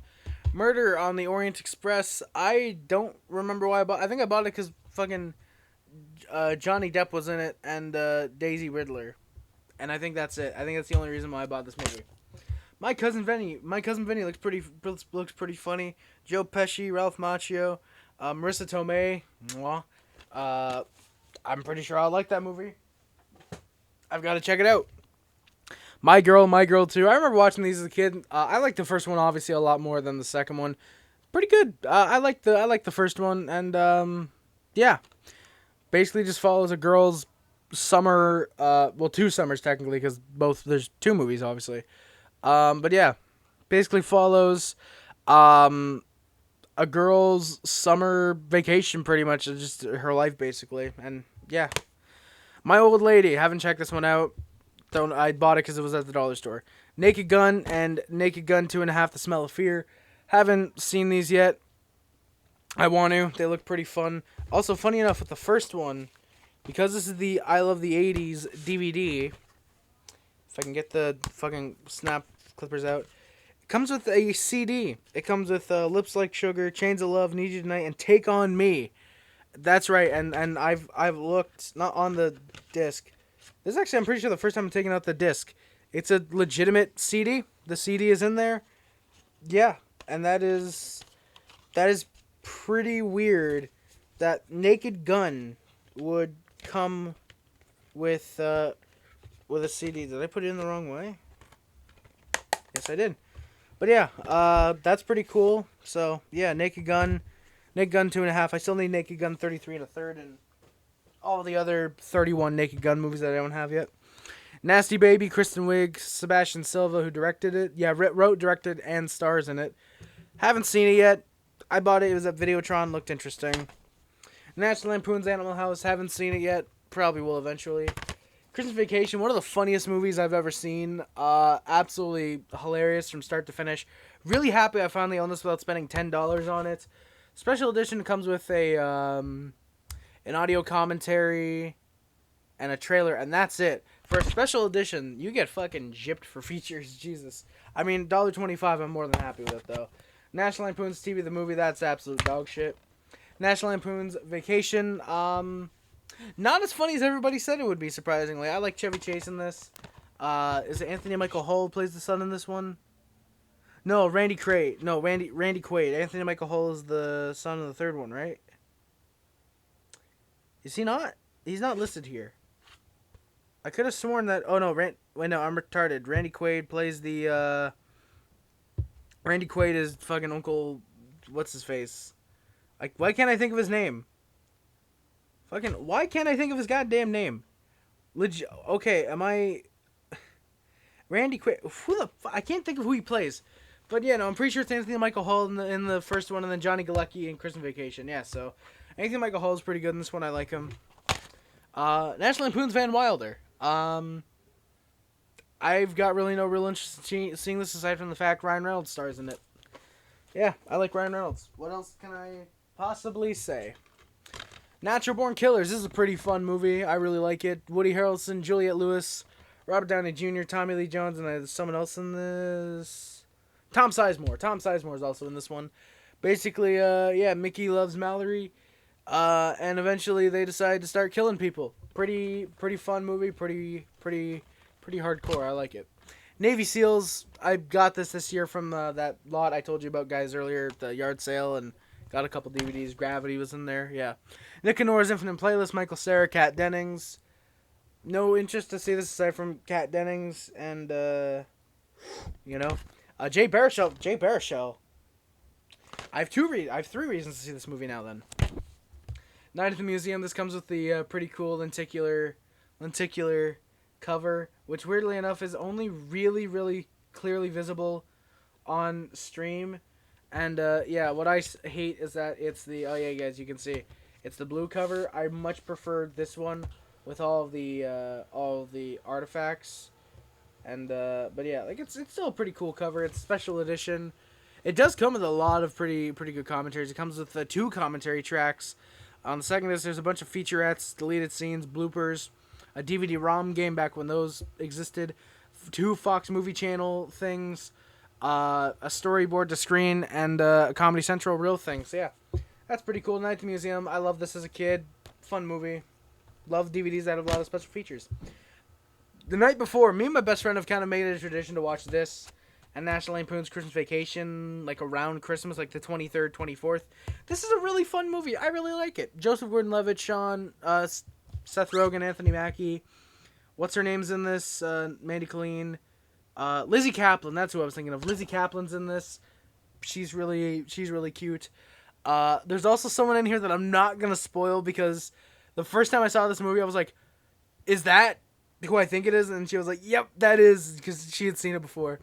And so please watch this movie. It is absolutely really funny. It's really nice, honestly. It's one of those rare Christmas comedies that doesn't delve into being like really mean and then trying to redeem the characters. They're just kind of relatable. I really like this movie. Night Before, please check it out. It's a movie that I would easily recommend to just about anybody. Nightcrawler, Jake Gyllenhaal. Jake Gyllenhaal becomes the scumbag paparazzi type of guy, and he keeps wanting to get further and further into more and more disturbing things and showing them on TV. Kind of pretty fun movie. Not fun, but like it was fun to watch and see how it was made, basically. But it's a pretty damn good movie from what I remember. I gotta rewatch it though because a lot of it is kind of hazy to me. The Night Listener. Surprisingly, this movie's only 1 hour and 20 minutes for a movie with Robin Williams and Toni Collette. I would have expected about 1 hour and 40, but yeah, no. I haven't seen this. I guess it's about a guy who can see ghosts or something. Sounds interesting. No Country for Old Men. Pretty damn good movie. Tommy Lee Jones is hunting Javier Bardem. Or Josh Brolin is hunting Javier Bardem. I think I forget. What the fuck? All I remember is Javier Bardem is fucking amazing in this movie. I think that's all anybody remembers about this movie. Because it's pretty damn good. No Holds Barred with Hulk Hogan. That's all I need to say. North by Northwest. Never seen it. Looks interesting. The Notebook. Ryan Gosling. I was going to say Rachel Walls, but Rachel McAdams. I saw James and the GA, and I was like, there's no fucking way that's James Gandolfini. And yeah, no, it's not. He would have been working on Sopranos at this point, pretty sure. So yeah, Notebook, whatever. Notorious, biopic on Biggie Smalls. Haven't seen it. Plan to. Number 23. This DVD has maybe the most unintentionally hilarious DVD feature of all time. It is a how to find your path, or wait, no, a fact track trivia. So basically, if you have this DVD and you haven't watched it yet, watch the movie first and then watch with the fact track trivia, because holy shit, I watched this movie for the first time with the fact track trivia, and Jesus Christ, it was, or I think the first 20-30 minutes I watched with it, it was fucking hilarious. Because little facts would keep popping up like, oh, 27, number 23 sighting, blah, blah, blah. You know, it would basically explain the movie for you. And it would tell you, hey, basically stupid facts like, for example, to the equivalent of, hey, did you know a refrigerator keeps food cold? Really obvious facts like, oh, Jim Carrey is most popular for Dumb and Dumber. Like something like that. It was fucking hilarious. It took me and my best friend out of the movie, but it was a completely god-awful movie anyways, so yeah, no. Thank you, number 23, because you just gave me a really funny and easy joke for a future review of that movie. The only people who've seen the fact track trivia will get, which is like 4 people in the world, aside from us. No Brother... Oh, Brother, Where Art Thou? This is really fun. I really like this movie. It's really good. I bought it for $2. Easily one of the best $2 purchases I've made. Yeah, basically these 3 are convicted felons. They end up making a really popular song, and it's a Coen Brothers film. That's all I can really say without getting into absolutely everything that goes on in the movie. Typical Coen Brothers film. It's great. It's amazing. Go check it out. Brother, Where Art Thou? Really, really good. Oasis Supersonic, one of the best documentaries I've seen. I absolutely love Oasis. If you guys don't know that by now, I'd be really surprised. You probably are a newer fan, because I think I did a video last year ranking every Oasis album. Yeah, Oasis Supersonic basically follows Liam and Noel and, Gigsby, Bonehead, all of them. Basically follows them from their beginnings as a band all the way up to, it ends at a Nebworth 96, which actually just got a re-release for its 25th anniversary. I want to say last year, 21. I think last year got a re-release. And yeah, I got this actually for Christmas last year, funny enough. I put this and Nebworth 96 on my Christmas list, which actually, now that I think about it, would have been a really good double feature if my parents knew Oasis and whatever. That would have been a really nice double set of gifts. Maybe this year, I don't know. I think I put Nebworth on my Christmas list again this year, but yeah, Supersonic, really, really good movie, or yeah, I guess you could say movie, really, really great documentary. Again, one of my favorites. Liam Gallagher kicks fucking ass, yeah, and Noel's just kind of there. Observe and Report, pretty funny actually, surprisingly, really funny for a Seth Rogen for a movie with Michael Pena in it.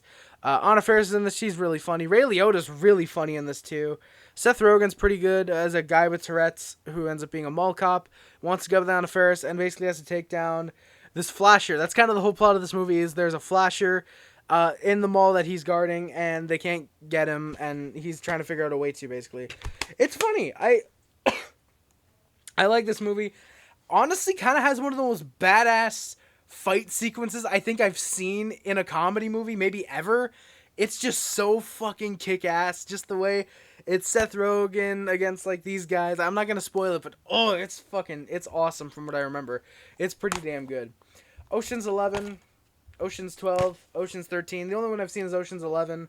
I haven't seen any of the other Ocean movies. I haven't seen Ocean's 8, whatever that weird, terrible, woke female prequel was. I don't have any interest in seeing that, really. But yeah, I've seen Ocean's 11. It was alright. It was not bad. I want to see 12 and 13 to complete the trilogy, but we'll see eventually. Octopussy. I haven't seen this, another James Bond film. I probably am going to collect all the James Bonds eventually. Hopefully. Old school, Will Ferrell, Vince Vaughn, Luke Wilson. I don't know how good it can be, but this is an Adam McKay film. Todd Phillips, who directed Joker. It's still weird that he went from directing shit like this and The Hangover to fucking Joker, which is one of the best movies of 2019. I apologize. I had to take a quick break because I had to sneeze real quick. The Omen from 2006 is the remake. I haven't seen it. It was like $1. Horror films are usually kind of rare to find after like the first year or two, regardless if they're mainstream for some reason or not. So yeah, picked it up. Haven't seen it yet. Once Upon a Time in Hollywood, amazing film. One of my favorites, if not my favorite. I haven't done the rankings yet as I'm recording this. I haven't done the rankings yet for top 100 favorite movies, so it might be number 1 still. Might be dethroned. Spoiler for last year. Might not be. I genuinely don't know. Once I do the countdown at the end of the month, you guys will Christmas, you guys will obviously know.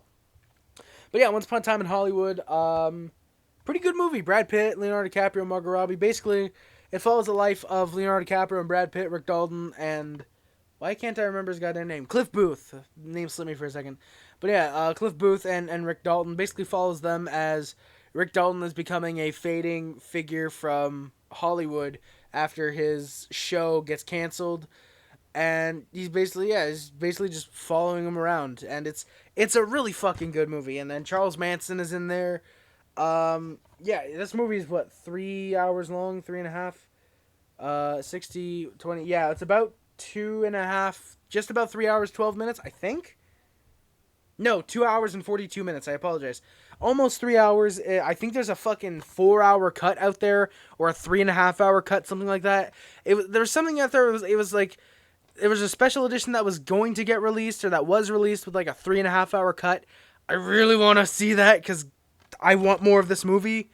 But yeah, Once Upon a Time in Hollywood, great film, love it. I'm probably gonna check it out again sometime soon. Yeah.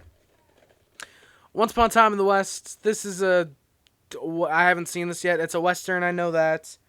I think it was like $3 when I bought it, and yeah, it comes in one of these really weird, first of all, the big cases from Paramount. Sorry, we're back. I had to attend to something upstairs real quick. But yeah, it's one of those weird big sides from Paramount, because I guess they were trying to save room by making the case bigger, and then doing this. Don't do this, movie companies. It's easy to pop the discs out until it's not. Yeah, so don't do that, movie companies. And there's another one we're going to come to later. 1 Hour Photo. This is an amazing film. Robin Williams is absolutely chilling in this. He's absolutely incredible. He plays Cy Parrish, so I will still say my theory of him being Alan Parrish from Jumanji, just more fucked up and traumatized, is true. But he's the photo guy at the 1 Hour Photo place, the local 1 Hour Photo place. He's kind of been following this family because they keep coming in, getting their photos developed by him, so he kind of knows a lot of their life through photos. And he believes that they're the perfect family, and he begins to kind of stalk them. It's really good. It's a really, really fucking good film. Directed by Mark Romanek. I believe this is a directorial debut, too. So, music video directors, as it shows, can fucking make movies. Who would have thought? I think he edited it too. Am I wrong? Did he not? I'm trying to find real quick. Film editor. No, Jeffrey Ford. Big props Jeffrey Ford for editing. That's pretty good. Turns out, don't get music video editors to edit movies. Suicide Squad. Open Season. I remember this as a kid. This was a fun movie. I like it. Yeah, it's pretty funny. From what I remember as a kid, basically, Boog the bear is a very pampered, basically an exuberated dog, basically. And he ends up after one night with Elliot, who is played by Ashton Kutcher. How the fuck do I know these goddamn names again? But yeah, basically after a night of going out and basically the equivalent of partying and getting drunk, ends up being tossed back into the wilderness by his owner, Beth, who really isn't a good character at all now that you think about it. But I don't know, maybe I could review this movie. But yeah, basically ends up getting thrown to the wilderness and has to find his way back home. So yeah. Open Windows, Elijah Gray and porn star Sasha Gray. Elijah Wood and Sasha Gray. Elijah Gray and Sasha Wood. Sasha would suck. But yeah, basically Elijah Wood is the super fan of Sasha Gray's character, and he ends up winning not a date, but like a meet and greet with her. She backs out, I think, or something, because yeah, she refuses to honor the contest that he wins, because he wins the contest for that. And her manager basically says to Elijah Wood, hey, I've got this thing. I've got cameras set up all over like her apartment or something. Yeah, he can spy on Sasha Gray's character all he wants. And it turns out to be something worse than he expected. It looks interesting. I think I watched like the first 3 minutes and then I said, yeah, no, I don't want to watch this. Because I just wasn't in like a thriller type of mood then. But yeah, looks interesting. I'd like to check it out. This looks like a fun movie. I'll check it out eventually. Orange County with Colin Hanks and Jack Black. Looks interesting. Catherine O'Hara's also in this. John Lithgow. Looks interesting. Surprisingly, this movie is really short. Just an hour and 12 minutes. Or hour 22 minutes, sorry. But yeah, I've been meaning to check that one out. Looks fun. I don't know. I'll do it eventually, probably. The Others. See, Dimension has the weird big box, but they do it right, and I'll show you in a second. But yeah, Nicole Kidman basically has, I think, 2 kids. Yeah, she has 2 kids. They move into this house and they start getting haunted by ghosts. That's pretty much the gist of the plot. It's suspense rather than a horror. See, they do the 1 disc, and then the 2 discs. It's basically a flipper, except it's like a really weird, like, semi-flipper case thingy. Yeah, Dimension. You do these right. As I could have showcased earlier with Dogma, but I for some reason didn't. Or Clerks. I don't know why I didn't. I might have, and I just forgot. Last video. Our Brand is Crisis. $7. Never seen it. It apparently is a comedy. Sandra Bullock, Billy Bob Thornton, Anthony Mackie. I guess it's them like dealing with a presidential campaign or something. I don't know. It looks interesting. I might check it out. The Outsiders. I've heard this is a pretty good movie. I mean to check it out. I read the book in school, which is why I bought the DVD, funny enough. Why I bought the movie. We actually started watching the movie in school. It was pretty good from what I remember, actually, now that I think about it. But, yeah. Really good cast, too. Like, Rob Lowe. Okay, well, Rob Lowe when he was actually good. Matt Dillon, C. Thomas Howell, Ralph Macchio, Patrick Swayze, fucking Emilio Estevez, Tom Cruise is in this. Pretty good cast. Directed by Francis Ford Coppola, too, so that's pretty good. Over the Hedge. I've been meaning to check this one out for a while. I like Over the Hedge. Recheck this one out, I should say. I like Over the Hedge. I remember watching it a lot as a kid. It was pretty fun. I really liked it. Bruce Willis, Eugene Levy. Really good cast overall. I'm forgetting something. I think there's another one. Catherine O'Hara's in. Steve Carell's in this one. Wanda Sykes. This is a pretty funny movie from what I remember as a kid, and I gotta check it out again. So yeah, I'm gonna move these DVDs over ever so slightly because they're gonna fall. We're on the last one as well. Over Her Dead Body. This one's got Eva Longoria, Paul Rudd, Lake Bell, and Jason Biggs. I've been meaning to check this one out because I really like Jason Biggs, and Paul Rudd obviously is really funny. Lake Bell's pretty funny, and then Eva Longoria is just there. But yeah, I mean to check this one out. Basically, Paul Rudd is about to marry Eva Longoria, but thankfully she dies. No, but she dies before the altar. He ends up meeting Lake Bell, and yeah, they basically Eva Longoria doesn't want him to remarry because she's a fucking bitch or something like that. I don't know. I haven't watched the movie. I just don't like Eva Longoria. So yeah, that is gonna do it for that stack. We've got technically like 5 more to go if I count this as one shelf because they're kind of tiny. But yeah, we got actually probably about 5 more stacks to go, if anything. So yeah, I'll see you in just a few more minutes for the next stack of DVDs. I hope you guys have been enjoying this so far. Stick around, more DVDs, just a moment. Alright, and we're back. Welcome. We got the next stack of DVDs here. We're going to get right into it because why not? We've got P2. I've heard this is a pretty lazy, jump scare filled movie. I've got to check it out. I'll probably check it out eventually. I don't know when. But yeah, it's a not great horror film from what I've heard, basically. Panic Room. I really like this movie. Jodie Foster, Dwight Yoakam's in this.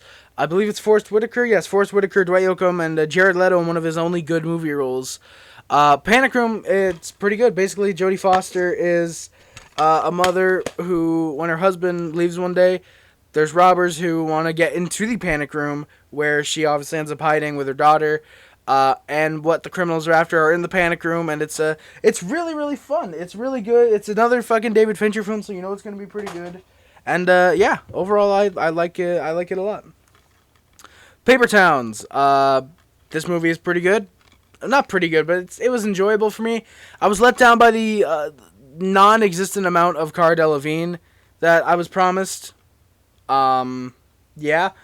Basically, Nat Wolff's character likes Cara Delevingne's character. They've been friends since they were kids. And then all of a sudden one day she just leaves out of nowhere. She disappears. And he's trying to find her using what he believes to be clues that she left him.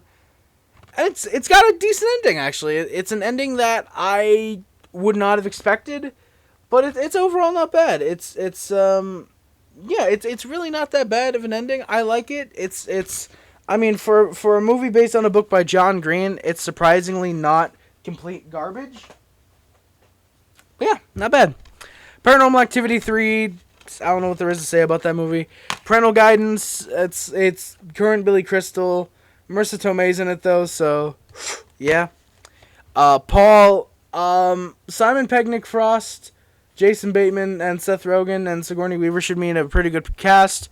Unfortunately, it does not. Yeah, used to own this on DVD, but now I have the Blu-ray because why not? And it was all right. I remember liking it. Paul Blart Mall Cop. It's Paul Blart Mall Cop. Paycheck. Aaron Eckhart, Ben Affleck, Uma Thurman. I'll probably check it out eventually. Pay It Forward. Never seen this. I think I've owned like 2 copies of this in my life. Kevin Spacey, Helen Hunt, and Haley Joel Osment. Sorry, boys. The Peanuts movie. I saw this in theaters with my mom. I liked it. It was fun. It was enjoyable. Even though it is a bit of a retread of like the most popular Peanuts bits. It's fun. It forms a coherent story. I like it. It's a good movie. It's enjoyable to me. People vs. Larry Flint. This is the really, really good biopic about Larry Flint. Woody Harrelson. Edward Norton, I think, is like his first movie role. Basically, it's about how Larry Flint kind of changed the culture in a way around porno magazines and free speech. It's pretty fucking good. I like it a lot, actually. Perfect Score. Basically a heist movie where a bunch of high school students and an NBA player want to try and hack into their school to get their SAT scores changed. Yeah. Perfect Stranger remake with Bruce Willis. I've never seen it. Looks really weird because it's Bruce Willis as a villain in a thrasher thriller movie. Phantasms. I just got this one recently. Was really surprised to see this was in the lot of DVDs that I got for free. But yeah, Phantasm. I've been meaning to check this one out. I've heard about it for about a decade. From Booger Boy Meister was where I first heard it. Shout out if any of you guys know Booger Boy Meister. Phantom of the Opera at the Royal Albert Hall. This is another one of the ones I got from the free lot from eBay. I bought this because it was like $1. I figured why not, and I'm probably never going to watch it. Because, yeah. The Phoenix Incident, this was $2. I picked this one up with Under the Skin before that got stolen in the Great DVD Heist of 2020. I've never seen this one. It looked okay. Yeah, it's basically an alien movie. I might check it out eventually. Pickup Artist, Molly Ringwald, and Robert Downey Jr. It's got Molly Ringwald, Robert Downey Jr. I think there's someone else in this that I like. Yeah, Dennis Hopper, Harvey Keitel is also in this. I might not check it out eventually. Pink Panther remake. It's got Beyonce, so no interest in watching it. Pink Panther Strikes Again. This does not have Beyonce in it, so there is some interest in me watching this one. But, yeah, Peter Sellers. I probably got to watch the first, 5 or 6, how many there are before this one. Pirates Band of Misfits. This was a fun movie. It wasn't necessarily something I would watch over and over and over, but it was okay. It was alright. Hugh Grant was actually really fun in the main role. For $5, I figured why not pick this up on Blu-ray from the Giant Tiger. And, yes, it is still sealed. I don't know. Pirates Band of Misfits. It's okay. I might check it out eventually. Who really knows? Oh, okay. Pirates of the Caribbean, Curse of the Black Pearl, and Dead Man's Chest. Yeah, I think these were combined $4 wherever I bought them from. Yeah, Johnny Depp is pretty badass. I like Johnny Depp. Not entirely sure how I feel about Margot Robbie's Pirates being canceled. One hand, I'm glad because it probably means more Johnny Depp, but on the same hand, I would have really liked to see Margot Robbie as a sexy pirate. Never thought I would be saying that. But yeah. But yeah, the 2 good Pirates movies. I've seen the first one. It was alright. Wasn't necessarily my kind of movie, so I don't know if I'd like the rest of them. Planet of the Apes, the remake with Mark Wahlberg. Directed by Tim Burton. Not a huge amount of interest in checking that one out. Polar Express. This is a really, really good Christmas movie. Basically, it's about a kid who doesn't really believe in Santa until the Polar Express comes along. And, yeah, pretty fun movie. Tom Hanks is really, really good in it. It's pretty solid. Precious Cargo, I've never seen this one. Bruce Willis with some French actor. Yeah, basically he has to try and find the man who killed his wife and kill him, or something like that. I might be confusing Bruce Willis movies. Predator, this is the Ultimate Edition. Really, really happy I was able to find this. This was $1.25. This is the 2-disc edition with the shit ton of special features. The side's a little bit damaged, as you can tell, but yeah, no, I got no problem with that. And then also we got Predator 2 with Danny Glover. This is also a 2-disc set. What features does it have on here? It's got a documentary. That's pretty cool. 2 commentary tracks. 3 behind-the-scenes featurettes. Special effects development clips. That's pretty cool. A weapon analysis clip. Promotional gallery of trailers, TV spots. A full-length mock news report from the movie. That's cool. I like seeing people taking notes from Dawn of the Dead. This actually came out in 2004. This DVD movie was 1990. I'm pretty sure the original was 87, I think. Behind the scenes photo gallery. Bill Paxton's also in this. This is a really Gary Busey. This is a really good DVD set. Honestly, I'm glad I picked this one up then. So yeah, it was not $17.83, and it was not $1.50 either. It was $1.25. So yeah, Predator 2. Be glad to own those.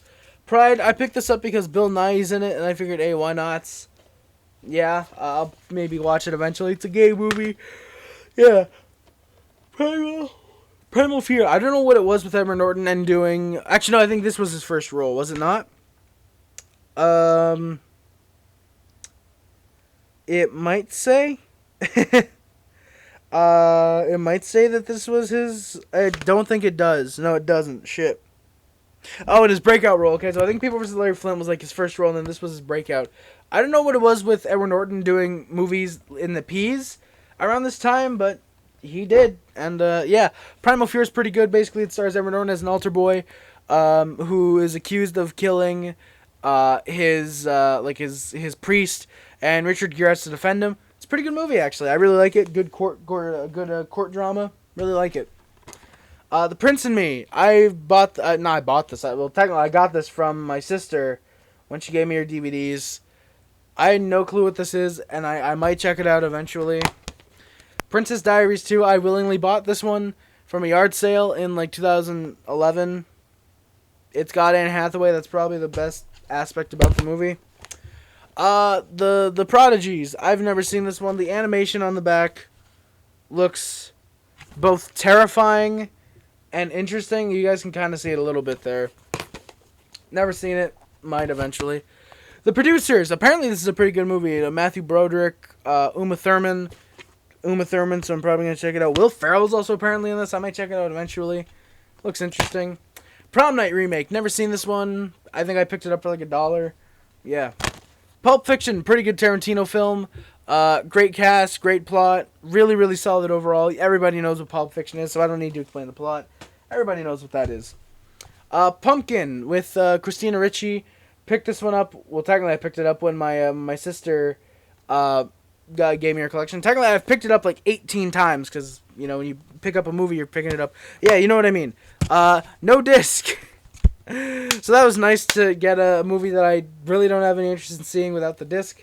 That was really funny. I'm pretty sure she didn't realize the disc wasn't in there.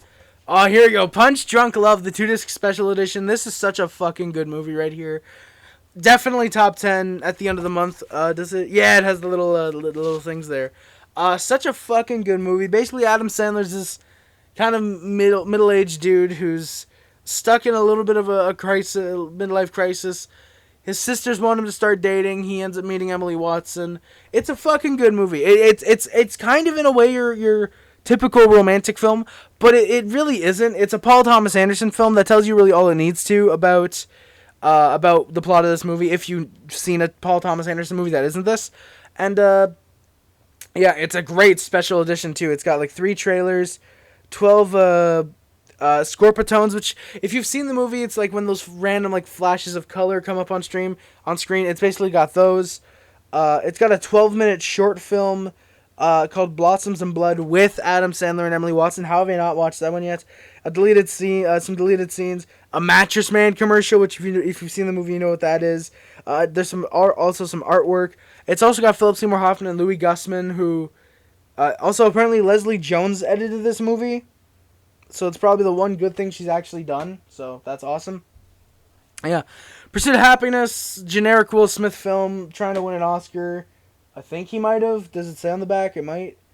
Oh, there's a goddamn sticker. So, yeah, I don't know. Probably. Might have. The Quiet. Never seen this one. Eliza Cuthbert.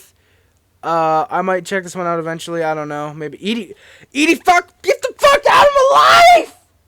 This goddamn Sopranos!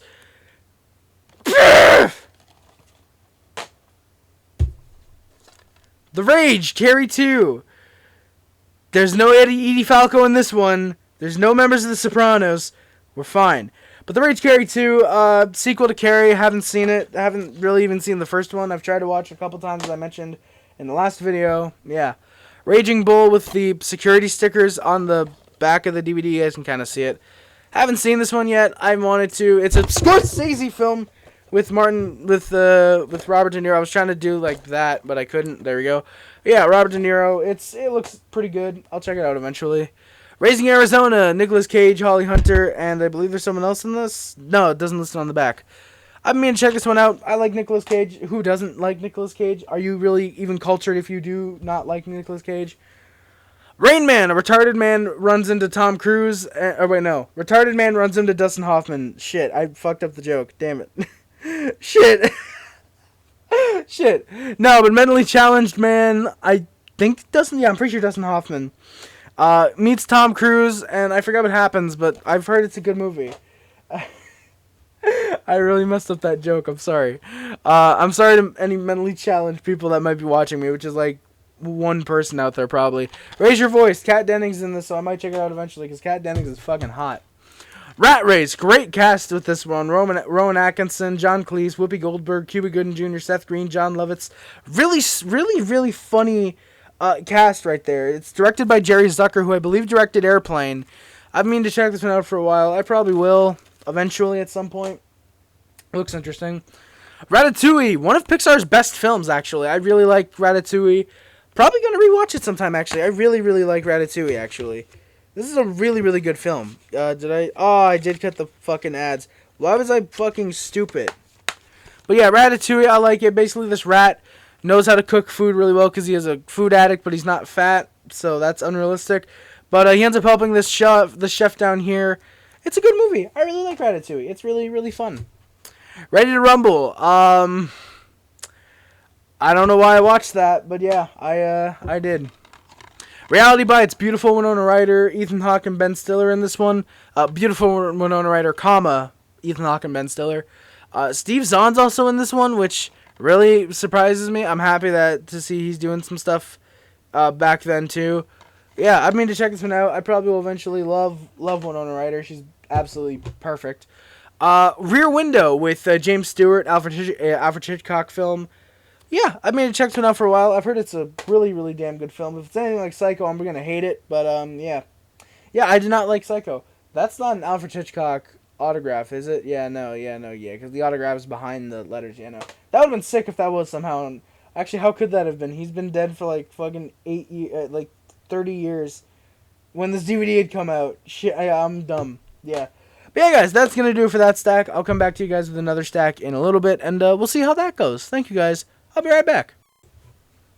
All right, and we are back. Welcome. Hello. So, real quick, I want to apologize for how that last segment sounded. I did not realize my audio was actually at a 1.4 decibel negative instead of a 3.4, which is what I'm recording at right now, and how the rest of the videos have sounded so far. So when I talk loud like this, you don't really hear it all that much. You don't hear. So I apologize for that last segment. I'm gonna try and lower it if I can to make it sound listenable. Yeah, I apologize. So we're just gonna move on. We got the Red Baron. Never seen it. Don't really know if I plan to. It's got Lena Headey. I like Lena Headey, so yeah. Or Lena. Red Dragon, Anthony Hopkins, Edward Norton, Emily Watson's in this, Harvey Keitel, Philip Seymour Hoffman. Yo, what the fuck? Yo, I gotta watch this soon. Goddamn, Philip Seymour Hoffman. Great cast. I gotta check it out. Red Eye, a girl gets stalked on a plane. The movie, pretty much. Reign Over Me. Adam Sandler loses his wife and I believe kids too during 9/11, and Don Cheadle tries to help him out. Reservoir Dogs on DVD and Blu-ray. One of the best Tarantino films. I love this one. Yeah, I think it's great. Basically, a bunch of guys try to do a heist and ends up going wrong. Spoiler. So yeah. The Revenant. I thought this was a good movie when I checked it out. Leonardo DiCaprio in a good old revenge flick, pretty much. Yeah, I like it. The Ring. Still haven't watched this one. The Ring 2 still sealed. I don't know how I feel about the Ring movies. I'll probably watch them eventually. Not sure when, but I don't know. We'll see. The Road to El Dorado. I actually forgot I bought this one, and it's got the stupid snapper case. Snipper case. It's got the stupid snipper case. No, the stupid snap thingies. Yeah, those. Yeah, very plain disc, surprisingly. Surprisingly for an early 2000s DreamWorks film, or early 2000s DreamWorks DVD, they usually went with pretty colorful things. Oh, and here we go. Robin Williams live on Broadway. This is the funniest stand-up special I think I've ever seen. I love Robin Williams. Love his stand-up. Absolutely amazing special right there. I think I've made it a mission to watch that at least once a year. It's free on YouTube too, so if you guys want to check it out, I think just go on YouTube, look up Robin Williams Broadway 2002, and it'll show up. RoboCop with a really cool lenticular cover. Really like that. RoboCop 2.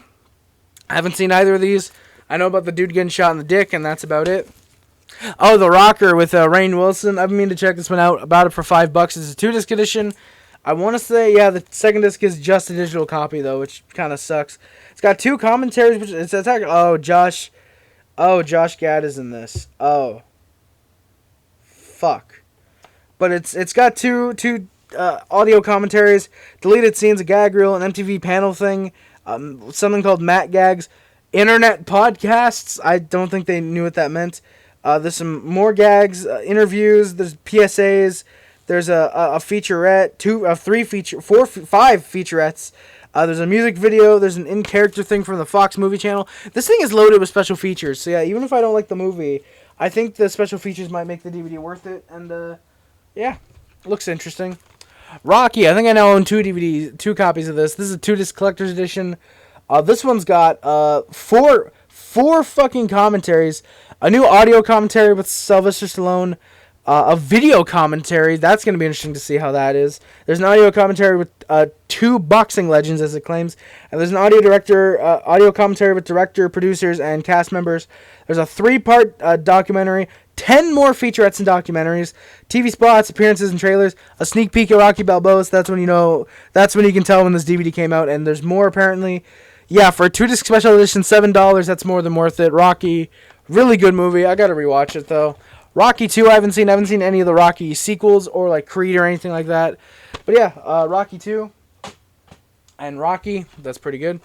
Here we go, the Rocky Horror Picture Show. This is a damn good movie right here. I can see why people don't like it, but this is so much fun. The music in this is so great. The story's a bit bizarre, but it's pretty good. Brad and Janet basically are 2 people who are, I believe, are engaged or just got married. I forget. But the car breaks down in the middle of the night, and they end up intruding on this house of freaks, basically. And it's a pretty good movie. The theatrical experience is the best way to watch this, in my opinion. On the DVD, if you can find this, I believe this DVD is from 2002. If you guys can find this DVD, pick it up, because the theatrical experience on this is so fucking good. Legitimately. Probably one of the best special features on a DVD of all time. Role models, this is pretty fun. Sean William Scott, Brad Rode. Paul Rudd, Brad Rode, that's a name. Paul Rudd, Sean William Scott. This is a really, really fun movie. I really like it. It's basically these 2 guys who are friends. I think they're brothers, or are they just friends? No, I think they're just friends.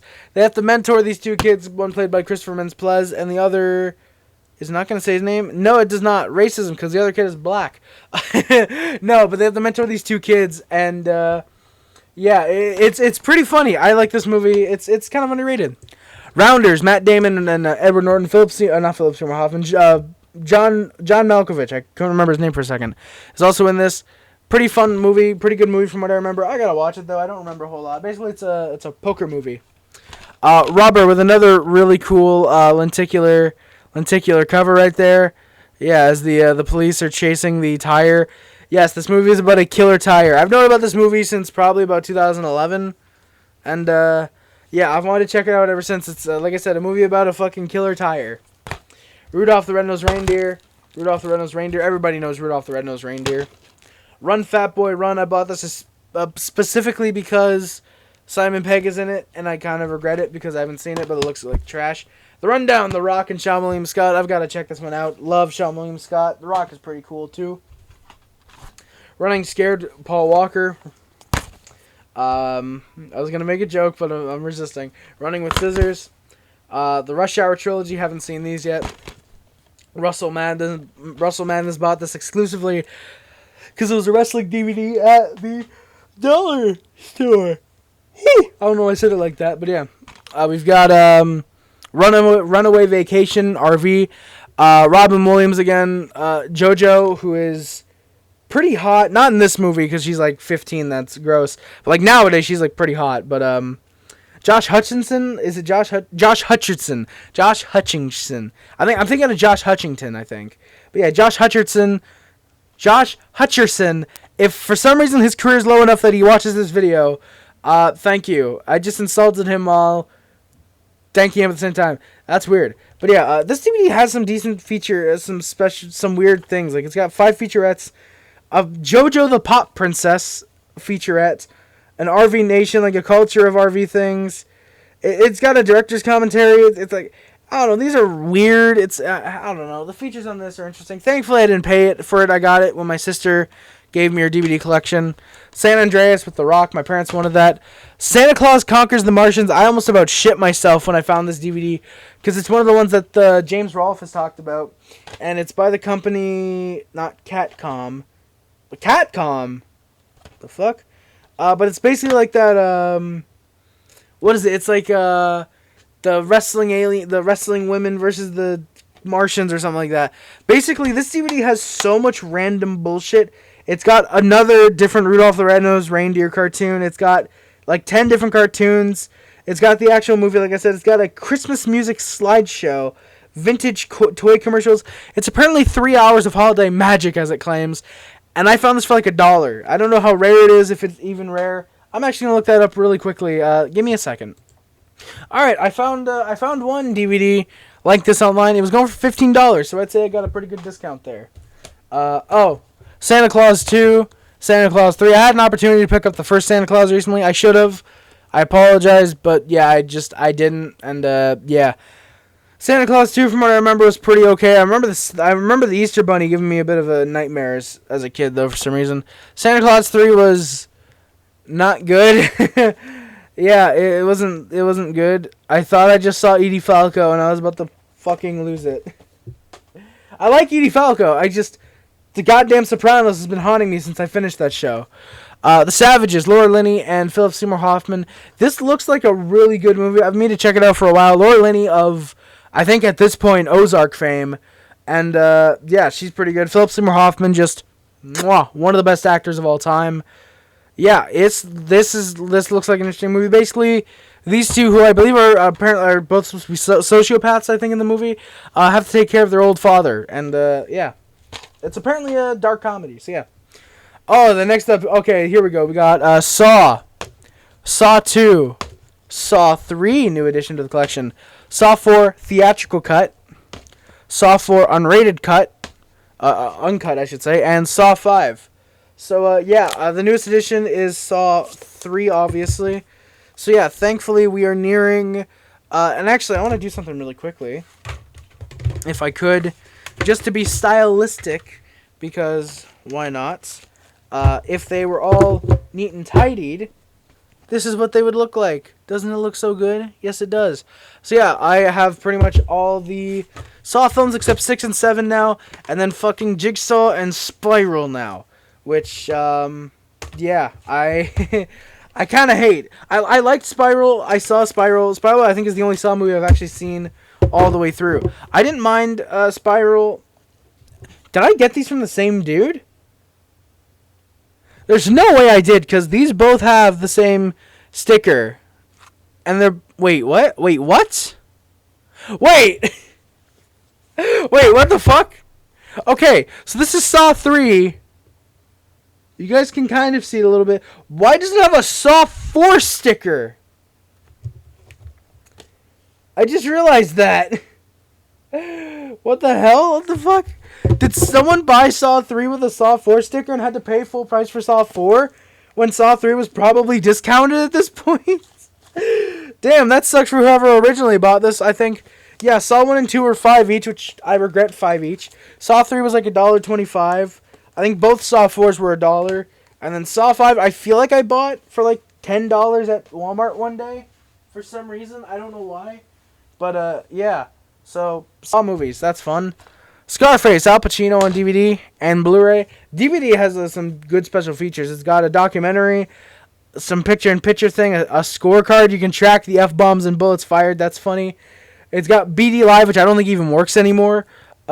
Deleted scenes, the making of Scarface, the video game, which I think is pretty cool, which is kind of bullshit because there's 2 Scarface video games that I think both came out on the same day. There's the PSP one, which is some stupid over world top down point of view type of game, like a Risk type of thing. And then there's the GTA clone on PS2, which I just realized I gotta download that because I want to play that eventually. But yeah, Scarface, the DVD doesn't come with any features as far as I recall. Yeah, no, all it comes with is a fucking insert for some fucking DVD player. So yeah, Scarface, DVD and Blu-ray. Very happy to own both of those. So yeah. Okay, here we go. Scary Movie, Scary Movie 2, Scary Movie 3, Scary Movie 4, and Scary Movie 5. Yeah, I own all the Scary Movies. I'm happy to say that.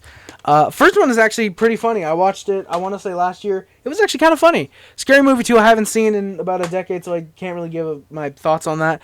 Scary Movie 3 I rewatched part of it earlier, this year, and it was not great. And then Scary Movie 4 I rewatched this year. I actually didn't mind it. It was actually pretty okay. The opening of Dr. Phil and Shaq is probably my favorite opening scene of the franchise. And then Scary Movie 5 I haven't watched it all, even though it's got Ashley Tisdale, which means I can pull out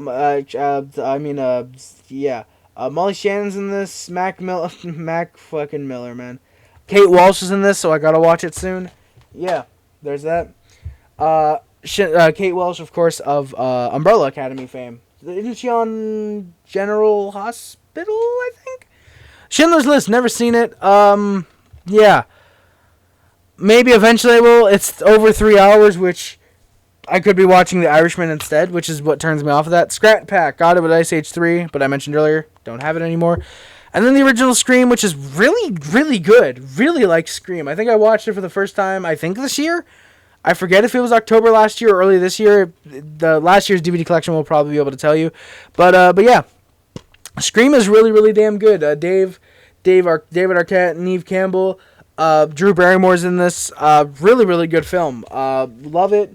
Basically a kind of parody of Wes Craven horror films by Wes Craven. Basically parodying the genres that the cliches that he created. It's a really good movie. Love Scream. Really, really damn good. That's going to do it for this stack of DVDs. I'll come back to you with the next stack. We're almost finished this collection, boyos. You guys, because I'm probably not premiering these, you guys can see we're near the end. We're nearing the light at the end of the tunnel. Thank you guys. I'll be back in just a few moments. Alright, and we're back with the next stack of DVDs. We've only got 2 more after this one. We've got a small little stack, and then the ones that are here. So let's just get right into it. Scream 2, the sequel to Scream, obviously. It's alright. I feel like the Scream movies take a considerable dip. It's probably like 1, 2, 3, 4, and then like 5. I feel like 4 has definitely jumped above 3 though. So actually I feel like probably 1, 2, 3, 4, and then 5. The only good thing about 5 is fucking Liv, who, yeah, Sonia Ramar, But yeah, Scream 2, it's okay. Not great. It's very much a college version of the first movie. Yeah, it's not great. Secret Life of Walter Mitty. I've been meaning to check this one out for a while. Basically, Ben Stiller is a loser who's got toys or something. I don't know. It's a weird. I don't remember the plot. Secrets of the Furious 5. This came with Kung Fu Panda. Screwed. Dave Chappelle, Norm Macdonald, Danny DeVito. This is actually pretty funny. I remember liking it. I gotta watch it again. Basically, Dave Chappelle and Norm Macdonald kidnap some woman's dog with the help of Danny DeVito, and yeah, it's pretty funny. See No Evil with Kane. I bought this exclusively because Kane's in it. Seeking a Friend for the End of the World. Apparently this is a pretty depressing movie. I haven't checked it out yet, but I would like to. Semi-Pro. This is a screening copy for promotional use only, and pretty cool. It comes with this unique disc. I got this at a yard sale, which I thought was pretty cool because, you know, it's got like on the back here, massive media campaign. You guys can't really see it, but like perfectly, oh, there you go, kind of perfectly timed for the '08 NBA Finals. Like, that's pretty cool. So yeah. Oh, here we go. 7, Brad Pitt, Morgan Freeman, another David Fincher film. This is incredible. This is such a damn good movie. 7 is really good. Basically, Morgan Freeman is a soon to be retired detective. Brad Pitt's like a new guy on the case, and there's this guy who's killing based off of the 7 deadly sins, and they have to try and solve the murders. It's fucking great. It is absolutely incredible. This movie is just mwah, chef's kiss. Beautiful. Great movie. 7 Pounds. I haven't seen it yet. I guess Will Smith has to save 7 strangers from being slapped by him in the future. Shadow Boxer. Robert Downey Jr. I thought Helen Mirren was in Sopranos for a second. Joseph Gordon-Levitt's in this, so I might actually want to check this out. Yeah, Shadow Boxer, never seen it. Shaggy Dog. Shark Tale.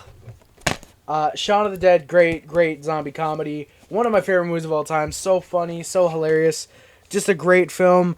The first of the Cornetto trilogy. It's just a really damn funny zombie romantic comedy. Pretty good. Shawshank Redemption. This is a damn good movie. Morgan Freeman and Tim Robbins. Tim Robbins is sentenced to jail for killing his wife. And basically it's just the story of him in jail with like Morgan Freeman and everybody else that's in there, and he's trying to seek redemption. Pretty fucking good. Really damn good movie.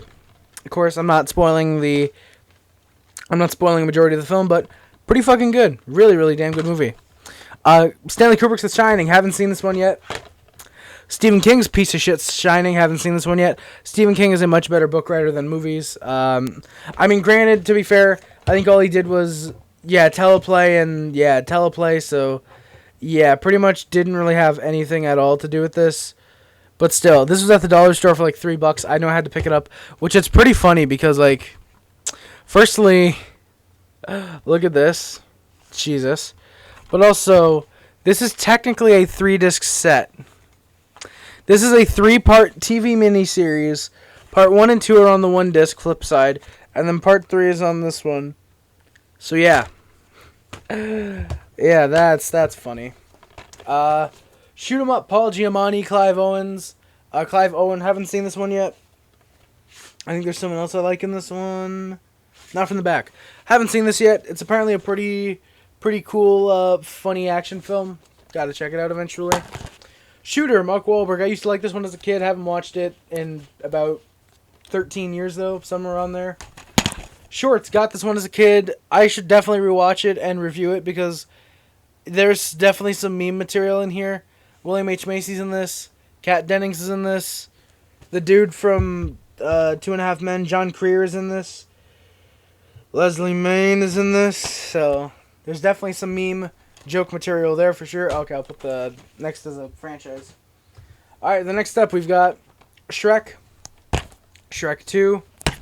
Shrek the Third. Shrek Forever After. Shrek 3D. Shrek the Halls. I'm not a massive Shrek fan anymore. I used to be. Shrek 1 was meh last time I checked it out. Shrek 2 is not good. Shrek the Third is arguably the best Shrek movie in my opinion. Weirdly enough. Shrek Forever After was just weird. Shrek 3D is whatever. It's a fucking universal attraction. Shrek the Halls I remember as a kid. I haven't watched it since getting this DVD. I haven't watched it in probably about a decade actually, surprisingly. I don't know. Maybe this year I'll rewatch it again. Yeah. Shutter Island. Meaning to check this one out. Another Martin Scorsese film. I own a lot of Martin Scorsese films. Meaning to check this one out. Shutter Island looks pretty goddamn good. Sideways. Paul Giamatti, Thomas Hayden Church, Sandra Oh.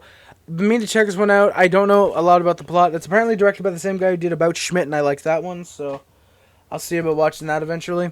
Silence of the Lambs. This is a pretty good movie right here. Jodie Foster, Anthony Hopkins. Everybody knows Silence of the Lambs. Bought it on DVD this year, actually, which I was very happy about. And, yeah, been meaning to watch it for a while. Finally did this year after I got it, and, yeah. Simpsons movie. Pretty alright comedy based on the Simpsons movie. Nice, fun, animated movie right there. Sin City. Frank Miller's Sin City, excuse me. Do I still have the... okay, I do. It's over there. Okay, yeah. Oh, yeah, I gotta do the box sets later, too. Frank Miller's Sin City. That's pretty alright, from what I heard. Sister Act 2 in French, and then Sister Act 2 Back in the Habit in English. I don't know why I own... actually, no, the case is in English for the first and second. The first and second are in English on their DVDs, so, yeah. And let's keep going. We got, the Sisters Brothers. I bought this from Walmart. This was good from what I remember. John C. Reilly, Joaquin Phoenix, Jake Gyllenhaal, Riz Ahmed. That's where I recognize Riz Ahmed from. There's something where I saw, like, there was a movie with Riz Ahmed coming out soon, and I think it was that one he's doing with Chloe Grace Moretz, and I saw, like, oh, Riz Ahmed, where do I recognize him from? It's from this movie. He was pretty good in this one. Basically about two brothers who try and, let me just read from the back, because it'll be easier. Eli and Charlie's sisters are hired to kill a prospector who's stolen from their boss. Oh, that's, okay.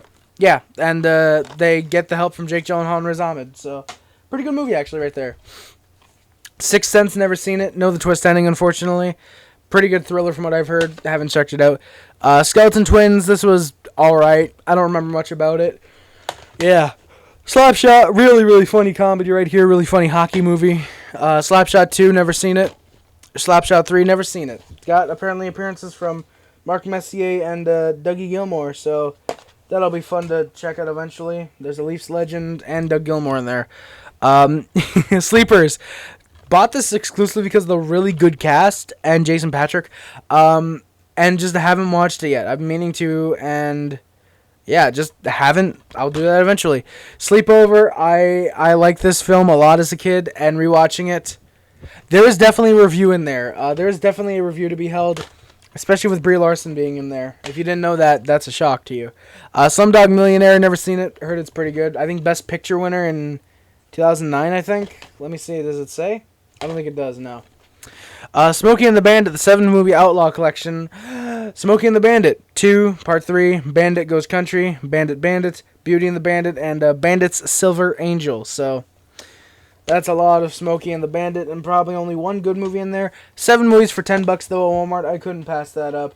Figured why not.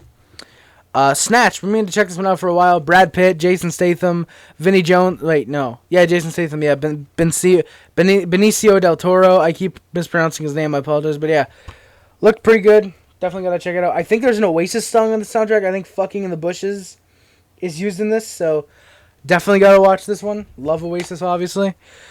Sneakers. Been meaning to check this one out. It's a movie about a bunch of hackers. I like hacking. Even though I don't do any, it's fun. I've heard. Snow Buddy. That's a joke, YouTube. Jesus Christ. Snow Buddies. Snow White and the Seven Dwarves. Snow White and the Seven Dwarves in a 2-disc DVD with the slipcover. This was $4 where I bought it. Yeah. Was really, really happy to find that for $4. Especially with how expensive it used to go for and probably will in the future. Social Network. Pretty good movie about a robot and how he created Facebook. Soldier, got this from the stack of DVDs that were free about a month ago. Kurt Russell's in there. Gotta check that one out eventually. The Soloist, never seen this. Basically, Robert Downey Jr. finds a homeless pianist and tries to help him out by helping his pianist or whatever. Spanglish, Adam Sandler. Bought this exclusively because he's in this. I'll probably check it out eventually. I didn't realize until just now the case is in French, which really sucks because I can't read or speak French, so, but yeah. Spanglish, Adam Sandler basically, I guess, is like a maid or something to a Mexican family, and he tries to help them or whatever. So yeah, that's going to do it for the stack. I'm actually going to grab the other stack, and this is all technically going to be one clip. It's easier for me to edit. So yeah, I'll be right back with that stack in just a moment. Alright, I've got the next stack right here. We're going to do this one, and then like I said, it's those, then the box sets, and then that's going to do it for the video. We've got Spaceballs. This is a 2-disc DVD set. Haven't seen this yet. Parody of Star Wars. Probably going to watch that before checking out this. Speed. This is another one of the 5-star collections from Fox. Spider-Man. Spider-Man 2.1. Spider-Man 3, the Sam Raimi trilogy. Those are, I actually like Spider-Man 3. This might be a hot take, but I like Spider-Man 3. I think it's a fun Spider-Man movie. Homecoming for $10. Kind of regret that. Far From Home, got this for $4. Was really happy to get that there. Spider-Man Into the Spider-Verse. Really good animated film. Love Haley Steinfeld.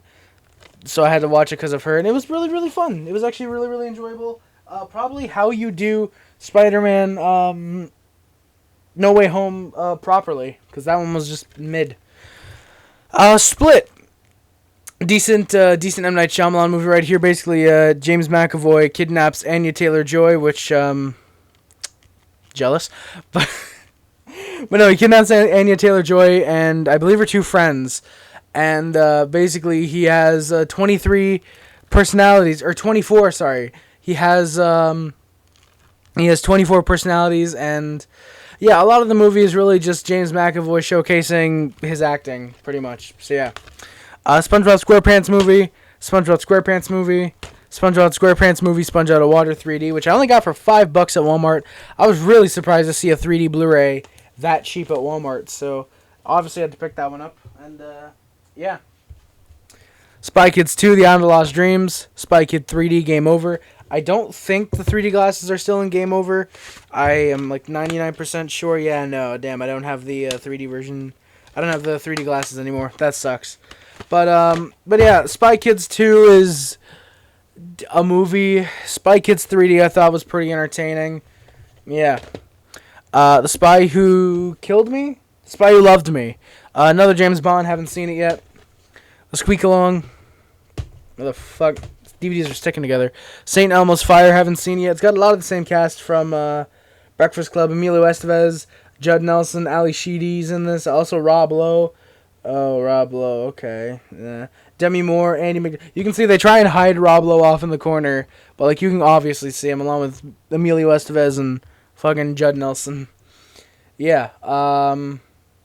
Yeah, it's a Joel Schumacher. Joel Schumacher, oh god. Yeah, I don't know. I'll probably check it out eventually. Who knows? Oh, this is a pretty cool one. Stan Lee's Mutants, Monsters, and Marvels. This includes a thing about the Spider-Man movie, which is really cool. This is from 2002. It's a very much like a time capsule of 2002 and how people were wondering, like, oh, how's Marvel gonna tackle the Spider-Man movie with Tobey, like, Maguire, you know, whatever. And it's like, this looks pretty cool. Like, Kevin Smith is clearly a Stan Lee and, like, comic book nerd, so yeah. Oh, and this is what I was talking about, Paramount. It's Star Trek 4, Voyage Home? Yeah, The Voyage Home. The funny thing is, I guess they learned, because by the time they released Star Trek 4, they realized not to do that stupid double thing they did with Once Upon a Time in the West, and they just followed what Lionsgate did. Because when did this come out? 2002. I think the other one came out 2001, so yeah. Star Wars 2, Attack of the Clones. Star Wars 3, Revenge of the Sith. I still need to get episode 1, 4, 5, and 6. I don't know, maybe I'll get 7, 8, and 9 just to complete the collection, because I'm a completionist like that, so I don't know, maybe. State of Grace, haven't seen it yet. Looks interesting. Oh god, I forgot I rebought this one. Suicide Squad, I bought it solely because Margot Robbie's in it, and Margot Robbie is fucking hot. And, yeah, that's pretty much it. Super, $3.50 at the dollar store. I figured I'd pick it up. Apparently, this is a little bit rare. Rainn Wilson, Ellen Page, Kevin Bacon's in this, Nathan Fillion. Looks fun. I like Rainn Wilson. Interesting movie. I'll probably check it out eventually. Supernova, Angela Bassett. I haven't seen it yet. Got that for free. So, yeah. Tenacious D and the Pick of Destiny. Technically, I got this for free because it came in one of the DVDs I got from a pawn shop. And I didn't realize that it was there. I printed out the cover myself. But yeah, it came with one of the DVDs, and I only realized when we got home and I looked at the DVDs, like, oh shit, Tenacious D. Cool. And yeah, really fucking fun rock movie, actually. Really, really fun. Love a lot of the music in here. Really damn good movie. Check out Tenacious D, because that's a damn good movie. There's Something More About Mary. There's Something About Mary. This is the widescreen collector's edition. I think this is a 2-disc set. I'm pretty sure it's a 2-disc set. Maybe 3-disc? No, 2 discs, yeah. Yeah, there's a lot of special features on here. There is 2 audio commentaries, an alternate opening, 2 versions of the film, the original theatrical cut and a 15-minute extended edition. There's a 43-minute behind-the-scenes diary. There's cast interviews, an AMC backstory. There's award footage for best fight between Ben Stiller and Puffy the Dog. There's a Comedy Central Real Thing featurettes, foreign language clips, which I don't know what it was about Fox and them in like 2003, 2005, really wanting to put foreign language clips in their DVDs. I don't know what. This, The Simpsons, and probably like 4 others. Like TV spots, trailers, posters, a music video, a karaoke video, outtakes. There's a lot on here. This is back when, like, DVDs, when they gave you a collector's edition, they only charged you, like, $5 more than the regular DVD, and they loaded it up for you. They fucking... Blu-rays should learn. I probably won't like There's Something About Mary, because it's made by the fucking... What's-their-face brothers. not the Zucker brothers, the fucking, what are they called? The Farley brothers, the Farley brothers, the Farley brothers?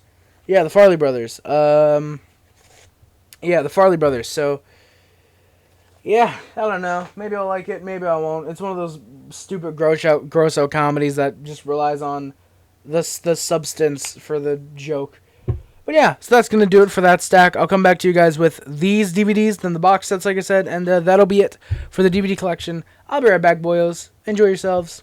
Don't go away. I'll be back in like 2 seconds for you guys. Probably like a day for me, but we'll see. Alright, and we are back with the final stack of DVDs, as you can tell. This shelf is now empty for movies, because they are all right here. You can even see the top one right here. Whew! Alright, yeah, let's finish the actual movie cases off, and then we'll get into the box sets, and that's going to do it. We got Tim Burton's Corpse Bride. I'm not a massive fan of this movie. It was alright. Again, not a huge fan of the Tim Burton aesthetic, despite the fact that I own a lot of his movies. This, Beetlejuice, Charlie and the Chocolate Factory, Edward Scissorhands. You guys saw, I own a lot of Tim Burton for some reason. Voice acting's alright in it. Johnny Depp, Helena Bonham Carter's, someone else is in this that I know. I forget who, though. But it's okay. It's a decent movie. Nothing special, though. Today You Die, Steven Seagal, got this for free, no interest in watching it. Training Day, Denzel Washington, Ethan Hawke, I've heard this is pretty good. Apparently Terry Crews is in this. Dr. Dre, Snoop Dogg, oh shit, yeah, I gotta fucking watch this then. Yeah, Training Day, looks interesting. Transformers, it's Transformers, what do I really need to say? Oh, here we go, The Truman Show, got this as a gift from a viewer, along with, I believe Jumanji, actually. I forgot to mention that earlier. This was a gift to me Christmas ago.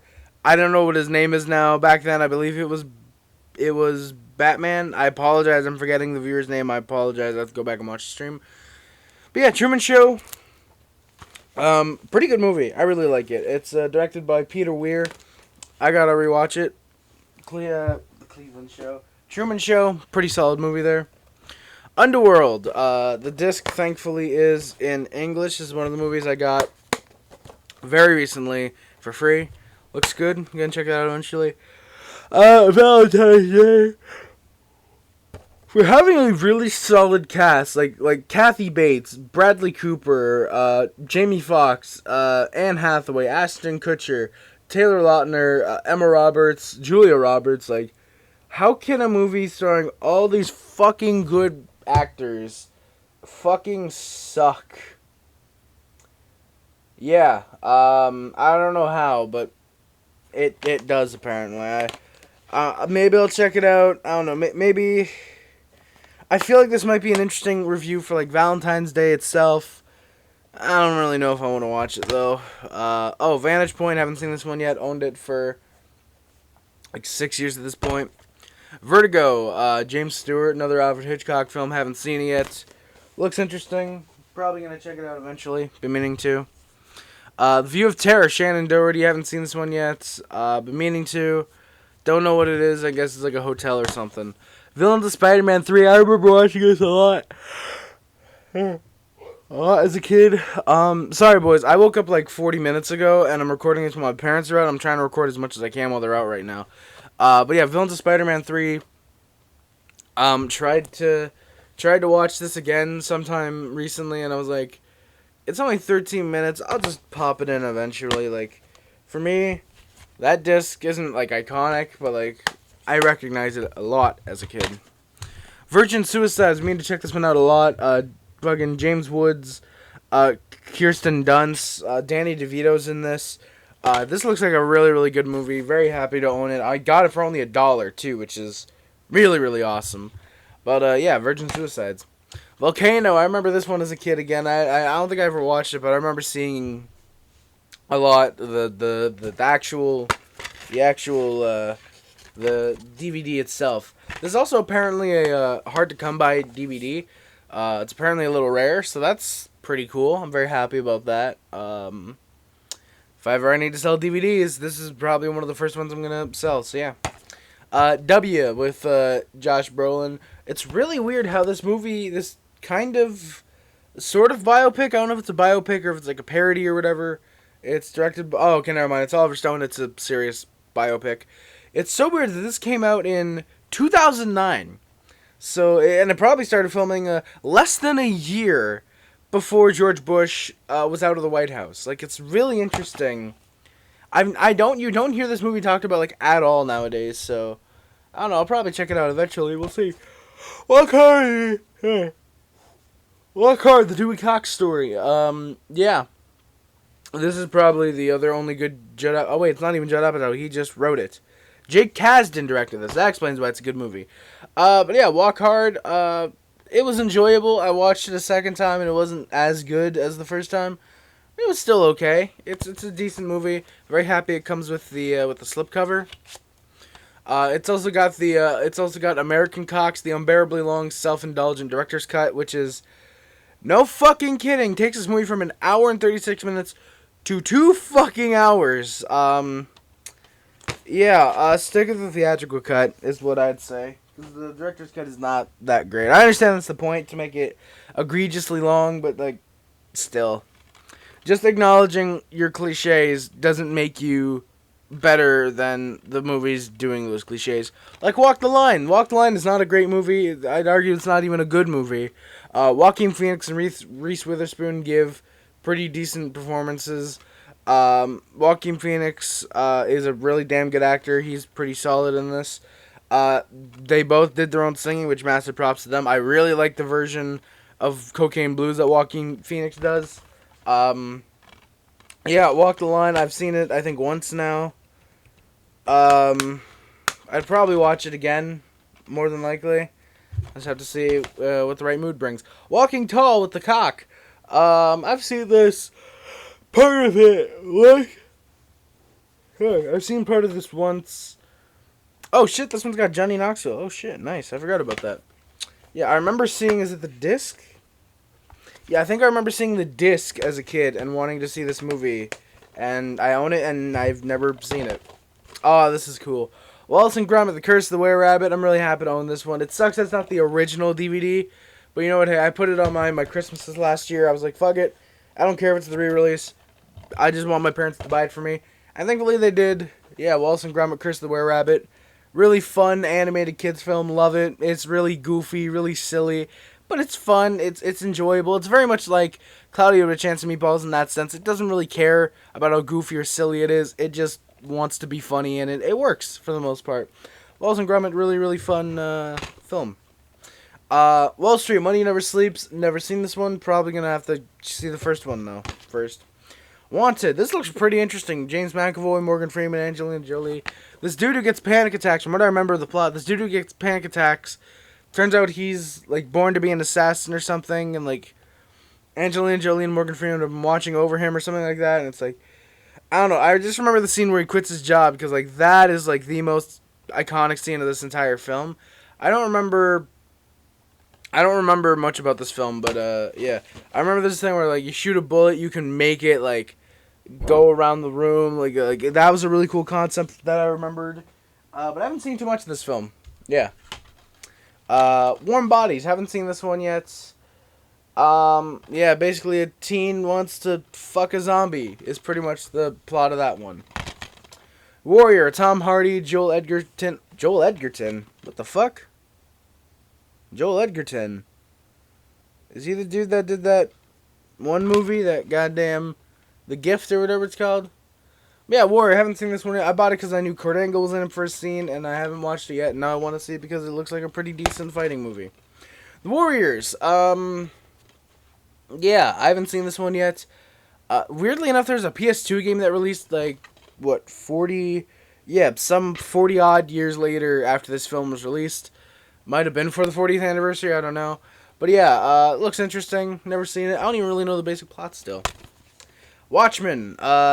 If it weren't for the fact that this movie were near goddamn 3 hours long, I probably would have watched it by now. But, yeah. That and also Blue Dick is preventing me from checking this movie out. Wayne's World and Wayne's World 2. Finally watched the first Wayne's World.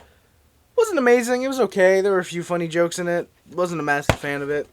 Wayne's World 2 I still haven't seen yet, so yeah. We Own the Night. Joaquin Phoenix, Mark Wahlberg, Robert Duvall, Eva Mendes. I think there's someone else in this. Okay, not on the back at least. Yeah, Looks interesting. Basically, this dude is a cop. And tries to go about. Yes. Okay. Yeah. Basically, wait. Does he become? Okay. Basically, this dude, Mark Wahlberg's character, is in the police force. Joaquin Phoenix becomes a nightclub owner, kind of turning a blind eye to like the drug dealers or whatever, and like Mark Wahlberg, and like there's a conflict or whatever. It's interesting from what I've heard. I might check it out eventually. It's Joaquin Phoenix, so I more than likely will. Wedding Crashers, Owen Wilson, Vince Vaughn.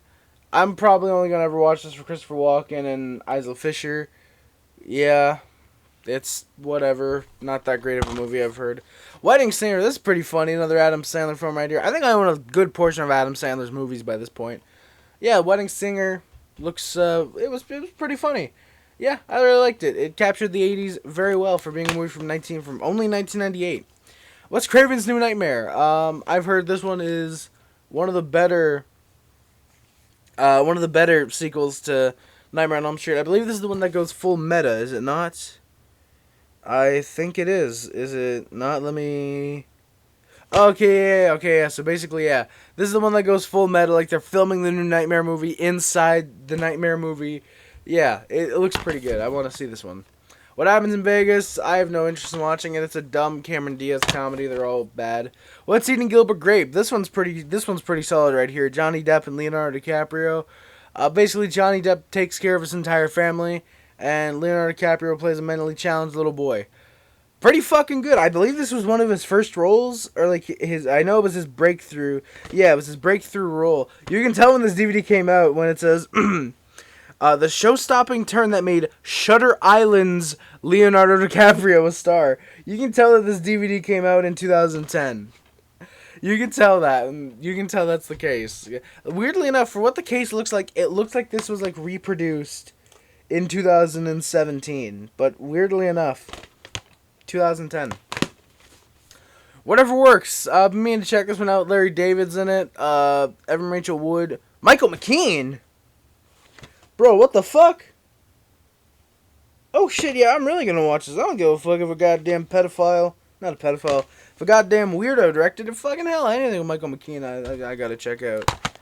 When a Stranger Calls, legit, I didn't know Michael McKean was in that. I always saw the first name Michael. I was like, okay, Michael what? Because the font is like so weird to read. I couldn't tell. You guys can't really see it that well, but I couldn't tell that was Michael McKean. When a Stranger Calls, the remake, haven't seen it. Maybe a little bit of interest too. Where the Wild Things Are. I got this specifically because I know James Gandolfini is in this movie, and so I can't really pull that whole, oh, I'm fucking surprised, ruining my life. I didn't know it before I picked the movie up, though, so there is also that. It is directed by Spike Jonze, and I really like pretty much most Spike Jonze movies. Her is really, really good. Oh, and When a Stranger Calls is apparently doing this now, so yeah. But yeah, Where the Wild Things Are. I mean to check this one out. Looks interesting. Apparently really fucking depressing for what was supposed to be a kid's film, so that makes me really interested. Whiplash. If you want to watch J.K. Simmons get really pissed off at a really good drummer for an hour and 40 minutes, this is your movie. There's more to the plot, but I feel like it's funnier to just leave it at that. So, Whiplash, really, really fucking good movie. White Chicks, another really good movie. No, White Chicks. Basically, Keenan and Waylon, Ivory, Sean's, or whatever they're called, the Wayland brothers. I don't even know what I just called them. But, yeah, basically they have to dress up as white girls and go to this fucking convention or something. It's, not good. White Man Can't Jump. This is a movie that does the white thing pretty good from what I've heard. It's pretty funny. Wesley Snipes, Woody Harrelson. Looks interesting. Gotta check it out eventually. Who Framed Roger Rabbit? Still haven't seen this one yet. 25th Anniversary Edition. Blu-ray and DVD. One of my sisters picked this up for me. And, yeah, I've been meaning to check this one out. Christopher Lloyd's in it. Bob Hoskins of Super Mario Brothers fame. I'm sure he loves that movie. But yeah, Who Framed Roger Rabbit looks pretty interesting. Gotta check it out. Whole 9 yards, Whole 10 yards. This is, from what I remember as a kid, pretty funny movies. Bruce Willis, Matthew Perry. Who else is in this one? Michael Clark Duncan's in the first. Is he in the second one? No, he's not. Rosanna Arquette. Oh, yeah, that is Rosanna Arquette. Oh, shit, yeah. But yeah, the 9 and 10 yards movies. I mean to rewatch these. Maybe I will eventually. From what I remember, the first one is a little bit more serious, but the second one just goes for pure comedy, from what I can remember, and I'm fine with that. Wild Thornberrys movie. I remember owning this as a kid, and I rebought it recently. Very, very happy with this because I really liked this movie as a kid, and I just haven't rewatched it. Basically, if you've seen the TV show, you kind of know the basic plot, but basically, Elijah, the little kid riding that elephant, little kid riding the elephant, can talk to animals, and her own, she has to try and find this lion from some poachers, and, is it her monkey? No, Darwin is the butler. Oh, she has this one little lion, and she's trying to get them back to its parents. What's his face is in this from Shrek 2? Yeah, Tim Curry does the fucking dad's voice. Marissa Tomei, really? Rupert Everett, that's who does the voice of the villain in this. He's fucking good in that. William Shakespeare's Romeo and Juliet. Still haven't watched this yet. Got it from my sister. Could have watched it when I was in school, but then I just didn't because I left. Willy Wonka and the Chocolate Factory. This is one of the best movies ever made, in my opinion. Love this movie. Really, really damn good. Unfortunately, I ruined the cover by cutting it up when I was a kid. Yes, I was a really fucking stupid little kid. But yeah, Willy Wonka and the Chocolate Factory, it's fucking good. Everybody knows what Willy Wonka and the Chocolate Factory is. I don't need to explain what Willy Wonka and the Chocolate Factory is. Wilson, this is an okay movie right here, another Woody Harrelson one. Got this for $5 from Walmart. Can't say I regret it, it was worth that. This guy tries to reconnect with his daughter and his ex-wife, and that's kind of the plot of the movie. It's just kind of funny. Wimbledon, Paul Bettany and Kirsten Dunst.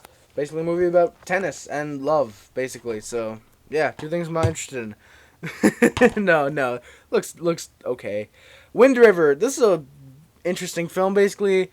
A Native American girl, I forget if she goes missing or gets killed. But Jeremy Renner is a local policeman. He calls in Elizabeth Olsen, who's with the FBI in this movie. Calls her in to help him investigate. It's pretty good from what I remember. There's a really realistic rape scene, which is overly done really well. And that kind of concerns me about the director of this film. But no, it's a really realistic film. Very, very good.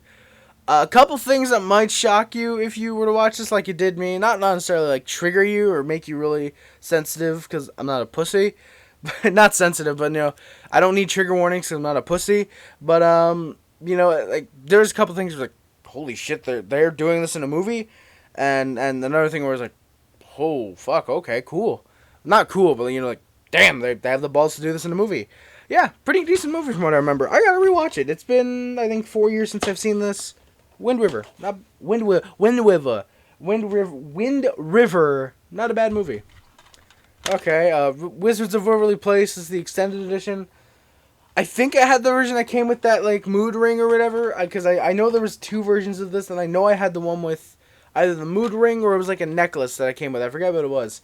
And a spoiler, it didn't work. Shocker. But yeah, Wizards of Waverly Place, the movie. I got this, I think it was right as the show was ending in 2011, I think. I don't remember much about this movie. They basically go on vacation and things happen. Yeah, they find a way to bring Harper in for some... it was a weird movie. Wolf of Wall Street, this was not a weird movie. Leonardo DiCaprio plays Jordan Belfort, who pretty much scams his way up to the top of Wall Street, and fucking good movie. That's all I'm going to leave it as. 3 hours long, it's Martin Scorsese. Check it out. It's an absolutely masterful film. Margot Robbie shows boobies in it too, so that's pretty cool. No, Matthew McConaughey's in it for a scene, and it might be the best one-scene cameo of all time, aside from Bill Murray in Zombieland. Spoilers, if you haven't seen Zombieland yet, how have you not fucking seen Zombieland yet? But yeah, Wolf of Wall Street, great film. How have you not seen that one either? Check it out, because it's a goddamn good movie. Oh, next up, Wolverine, pretty decent movie right here, actually. One of the better comic book movies in my opinion. It's directed by James Mangold, who obviously would go on to direct Logan. Pretty good, actually. I really like this one. Basically, Wolverine is in Japan, and yeah, he's basically just doing a Wolverine movie in Japan. Pretty good. Woman in the Fifth. Ethan Hawke is the reason I bought this movie, because I like Ethan Hawke. Haven't seen it yet. World Trade Center. I remember the scene where they're running and the fucking towers collapsing. That I remember from as a kid. We watched it once in, I think it was English class, because 9/11. It was, I forget if it wasn't the anniversary of 9/11. We were doing something and we ended up watching this film, and it fucking sucked. One of Oliver Stone's easily his worst movie, in my opinion, definitely. World's End. This is really funny. Basically, Simon Pegg is a grown-up kind of man-child in a way, and doesn't he just play those the best though? No, but he plays this grown-up man-child, and he gathers his old friends and Rosamund Pike. Please don't kill me, Rosamund. Please. To do what they call the World's End. I think it's called the World's End, or the last pub is called the World's End. Basically gathers them around to go around to, I think it's 8 pubs in one night, and drink beer there. It's pretty funny it's pretty funny, not from what I remember. No, it is really fucking funny. There's some really fun twists and turns in there. It's pretty goddamn good. So yeah, check it out. Is this about to fall? No. The Wrestler, Mickey Rourke. Really goddamn sad movie from what I remember. Darren Aronofsky is great. I gotta watch his new movie, The Whale, I think it's called. Yeah, The Whale. Whenever that gets released. Hopefully soon, because I want to watch it. But yeah, The Wrestler, pretty alright movie. Wrong Turn. Wrong Turn 2. Wrong Turn 3. Yes, I own the first 3 Wrong Turn movies now. Why? Because fuck you, that's why. No, but the first and second were like $1.25 at a pawn shop that I frequented, and I picked them up, and I already had the third one, so yeah. I think I paid like a total of $4 for the first 3 Wrong Turn films. I'm perfectly fine with that, if you ask me. Yeah, let me grab up to there, that's fine. We've got X-Men and X-Men 1.5. 1.5 is easily the better version to get. I only got this because I think I got this and X-Men 2 at the same time, and they both had the slipcovers with them.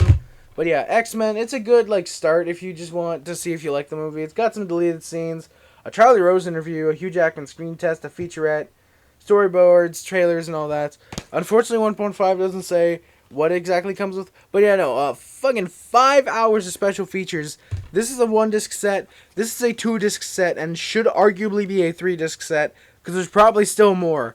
But yeah, 1.5 is absolutely the way to go. Just don't be like me and get the first version you see, which comes with a goddamn streak of glue down it, and you can't probably replace it, which sucks. But hey, X-Men 1.5, I like the first X-Men, pretty good. X2, X-Men United, I think everybody kind of unanimously agrees this is the best X-Men film, I feel like. The first one is really good. I like how sort of slow it is at the beginning. I do like it for sure. But X2 I feel like is better from what I can remember. X3 wasn't as bad as everybody said it was. It still wasn't great, but I'm the Juggernaut, bitch. How can you not love that?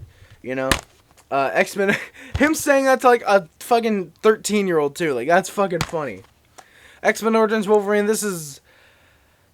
Ooh, how did I leave this out of the top 10 most hated films last year? I don't know. I'm not doing it this year, most likely. I got this for Christmas in, I think, 2009 or 2010. I think 2010. And yeah, I'm glad I never watched it as a kid, because holy shit, if this were what I thought comic book movies were... Yeah, poor goddamn Liev Schreiber, man. Poor Liev Schreiber. Dude has to fucking deal with Scream 3, being in that for 5 minutes, and then he has to deal with being in this for 10 minutes. Fucking, and then Goon 2, he's in that for 5 minutes. What's with Liev Schreiber doing really bad sequels to good movies he's in? Well, I don't know if he's in any other prior X-Men film, I don't remember, but what's with him being in really shitty sequels, basically? X-Men First Class, this one's pretty solid from what I remember. Don't have Days of Future Past or Apocalypse yet. I actually had a chance to get Days of Future Past, but it was on DVD, not Blu-ray, and it seems like I'm going with the original films, the directed by pedophile films. Don't forget Bryan Singer is a pedophile. For legal reasons, that is a joke. YouTube, that is a joke. Don't suspend me. He worked with fucking Ellen Page on X-Men 3, and she hasn't come out about anything yet regarding Bryan Singer. Ignore that Bryan Singer didn't direct the third one. But no, that was a joke, don't worry. But yeah, I could have gotten it on Blu-ray, on DVD, Days of Future Past. But since I'm going with the originals on DVD and the remakes on Blu-ray, apparently, it wouldn't have fit. So, yeah. Triple X, this is a porno movie with Vin Diesel. No, it's unfortunately not. I don't want to see a porno of Vin Diesel. Vin Diesel, if you're ever watching this, god damn it, don't do that, please. But Triple X, this is a Vin Diesel action movie. Never seen it. Bought it from my mom, and I don't know why it's upstairs. Why it's not upstairs with her movies actually. I don't know why it's down here. Oh, I think it's because I took it down here when we were moving. She told me it was just easier for me to put it with my movies for now, and then I never give it back to her. I should probably do that actually. Yours, Mine, and Ours, the 2005 remake. I remember this as a kid, really liking it. There's like WWE footage for like 3 seconds in this, weirdly enough. Linda Hunt watches it. That's pretty funny. Yeah, I probably will rewatch it eventually.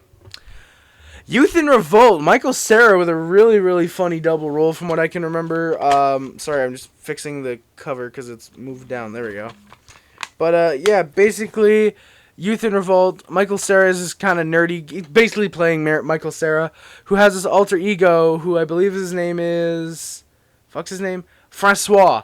Develops his alter ego, Francois, who's the badass, cool version of himself, basically, and he's trying to win over this girl. And her father, I think, is played by Ray Liotta, or his dad is played by Ray Liotta. I forget, but yeah, basically, Youth in Revolt. What I remember, it's pretty fun. I gotta watch it though, because I have only seen, I think, a few clips in the trailer. So yeah, now we're into the Z's, boys. We're almost done. God damn it, let's go. Z for Zachariah, Chris Pine, Margot Robbie. Not a big fan of that. I think it's pretty bad. Margot Robbie's got panty shots, and that's about it. Not even good ones, and that movie is just really fucking boring. It feels like it's like 4 hours, but it is an hour and 37 minutes. Jesus, yeah. Basically, the plot, post-apocalyptic film. Basically, it's post-apocalyptic. These 3 survivors try and coincide with each other, except there's like next to no conflict in the movie, and it's really goddamn boring. Zathura, Kirsten Dunst is in this. I remember thinking she was cute as a kid. Tim Robbins in this. Oh, I'm rewatching this 100%. Directed by Jon Favreau. So he's done Avengers and a good movie. Okay, that's nice to know. But but no, I remember hearing this was alright as a kid. Dax Shepard's in this. I like him. Josh Hutcherson plays the bully because Josh Hutcherson, as a kid, for some reason, just had to play a bully in a movie.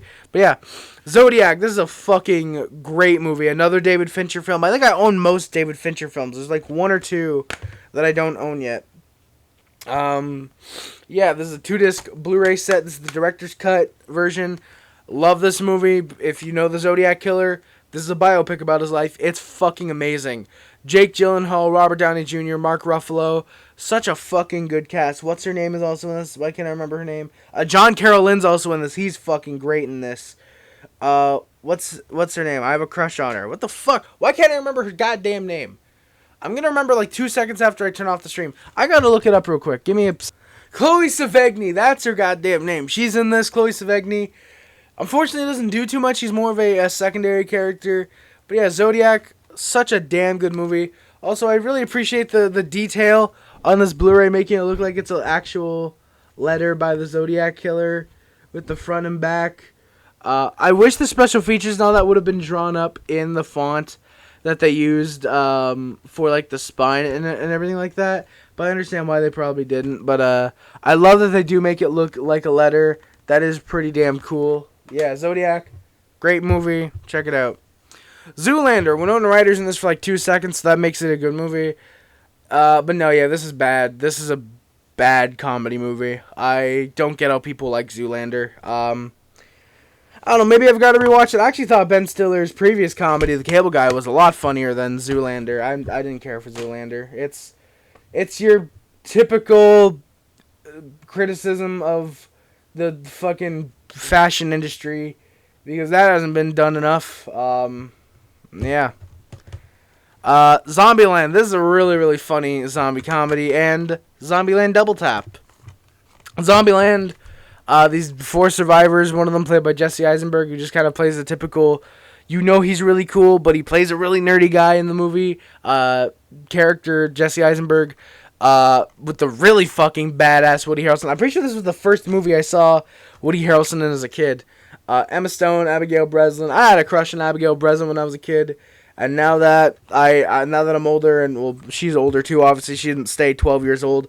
Thankfully, because as cool as that would be, like, hey, I've been 12 years old for a decade. you're in some fucking government experiment you are being tested on. But obviously we've gotten older. She's hot. She's hot in Zombieland Double Tap. I think a lot of people can agree with that. She sounds a lot like Scarlett Johansson too, which only adds to that in my opinion. No, but Zombieland, really, really fun movie, really great, fun zombie comedy. Absolutely probably top 10 for me, if not top 20 at the very least. And then Zombieland Double Tap. This is really nice fan service for the fans of the first movie. After that really weird TV show that came out in 2013, or like Amazon exclusive TV show, which apparently wasn't as bad as everybody said it was, but it was just mid. It wasn't great. It wasn't really funny. But this one, I like it. It's not as good as the first one, not at all. I don't think any sequel will be able to beat the first one. If you took 50 years to write up a new one and made it really, really smart, it's probably still wouldn't work. It'd be funny, but it probably wouldn't work because the smart humor isn't the type that Zombieland is going for.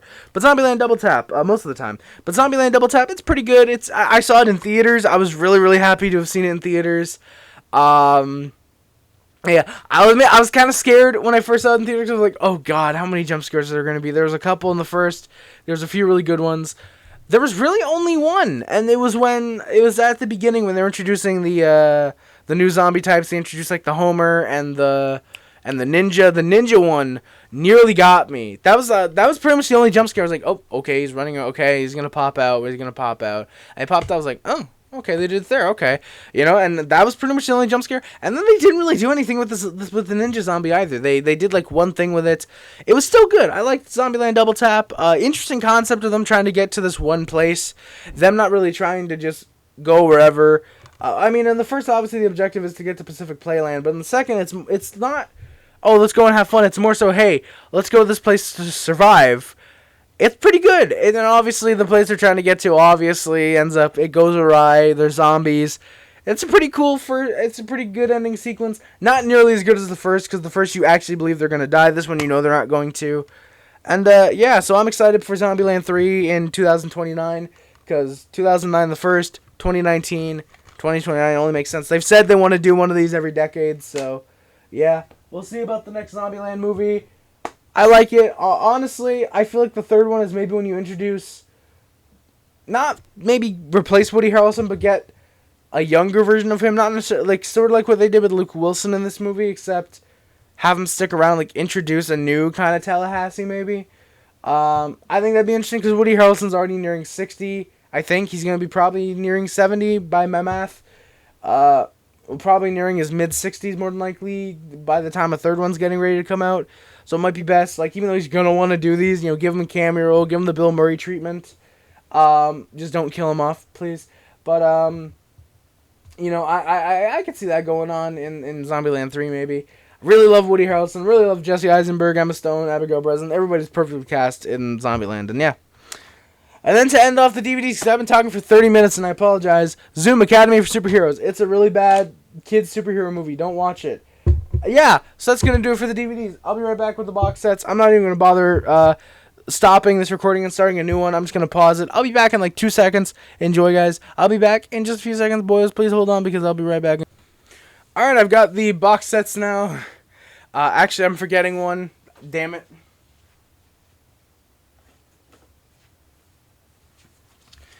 Alright, now I got all the box sets. Actually, this one I can put up there because that's where we go alphabetically. But yeah, I got all the box sets now, so yeah, we can get going. The Alien Quadrilogy. This is a pretty cool box set. It's got Alien, Aliens, Alien 3, and Alien Resurrection. This is a giant 9-disc set with all the Alien films and a bonus disc at the end. Each film has 2 discs with a bonus disc at the end of just tons of special features. I haven't gone through this yet. It's so overwhelmingly big that I need to take my time with this. Yeah, shout out Zaranizarak, because I think he was the one that first told me about this back in like 2010 when I was watching a video of his. And yeah, got it for like $2. That was fucking crazy. I knew as soon as I saw that I had to ask, because I got it at a yard sale, I had to ask how much it was, and I was expecting like, oh, $10, $15, but like, oh, box $2. Apparently it was a box of DVDs that he wanted $2 for the whole box. I took just the Alien Quadrilogy, because I was a stupid little kid. There was only like 5 more DVDs in there, though. But yeah, Barbershop Collections, Barbershop 2, and then a Beauty Shop, like, promo DVD. I don't know why I bought this, honestly. I don't know why. I think it's because Ice Cube's in it and I like to support rappers at the time. I've never seen it. I don't have any interest in it right now. The Batman Legacy. This is the Batman Returns, Batman Forever, and Batman and Robin. Apparently, Leonardo DiCaprio turned down the role of Robin in Batman Forever, which was really goddamn funny because then it went to not Chris Pine. What's his face? It went to Chris O'Donnell. Thank you, Batman and Robin. But yeah. And speaking of, I actually got it originally just because Batman and Robin was in it. But yeah. I've been debating with myself. I've been masturbating with myself. Whether or not I want to put this box set in with the actual DVDs, because it's like, hey, it's just the Batman movies in a little bit of a case. Like, I can just put them in with the rest. But then if I want to pull them out, like, I gotta take them out of the case, put them there, and then pull them out one by one. Like, Batman Returns, Batman Forever, Batman and Rum, you know? So I'm not entirely sure what I'm gonna do yet. I like the case. It's cool. I think I haggled this down from $8 to $6. Probably not worth it considering these are really bare bone DVDs from what I can remember. Yeah, Batman Legacy. I don't regret buying it, but, you know, maybe you could have haggled down to $5. The Bourne Classified Collection, sorry, this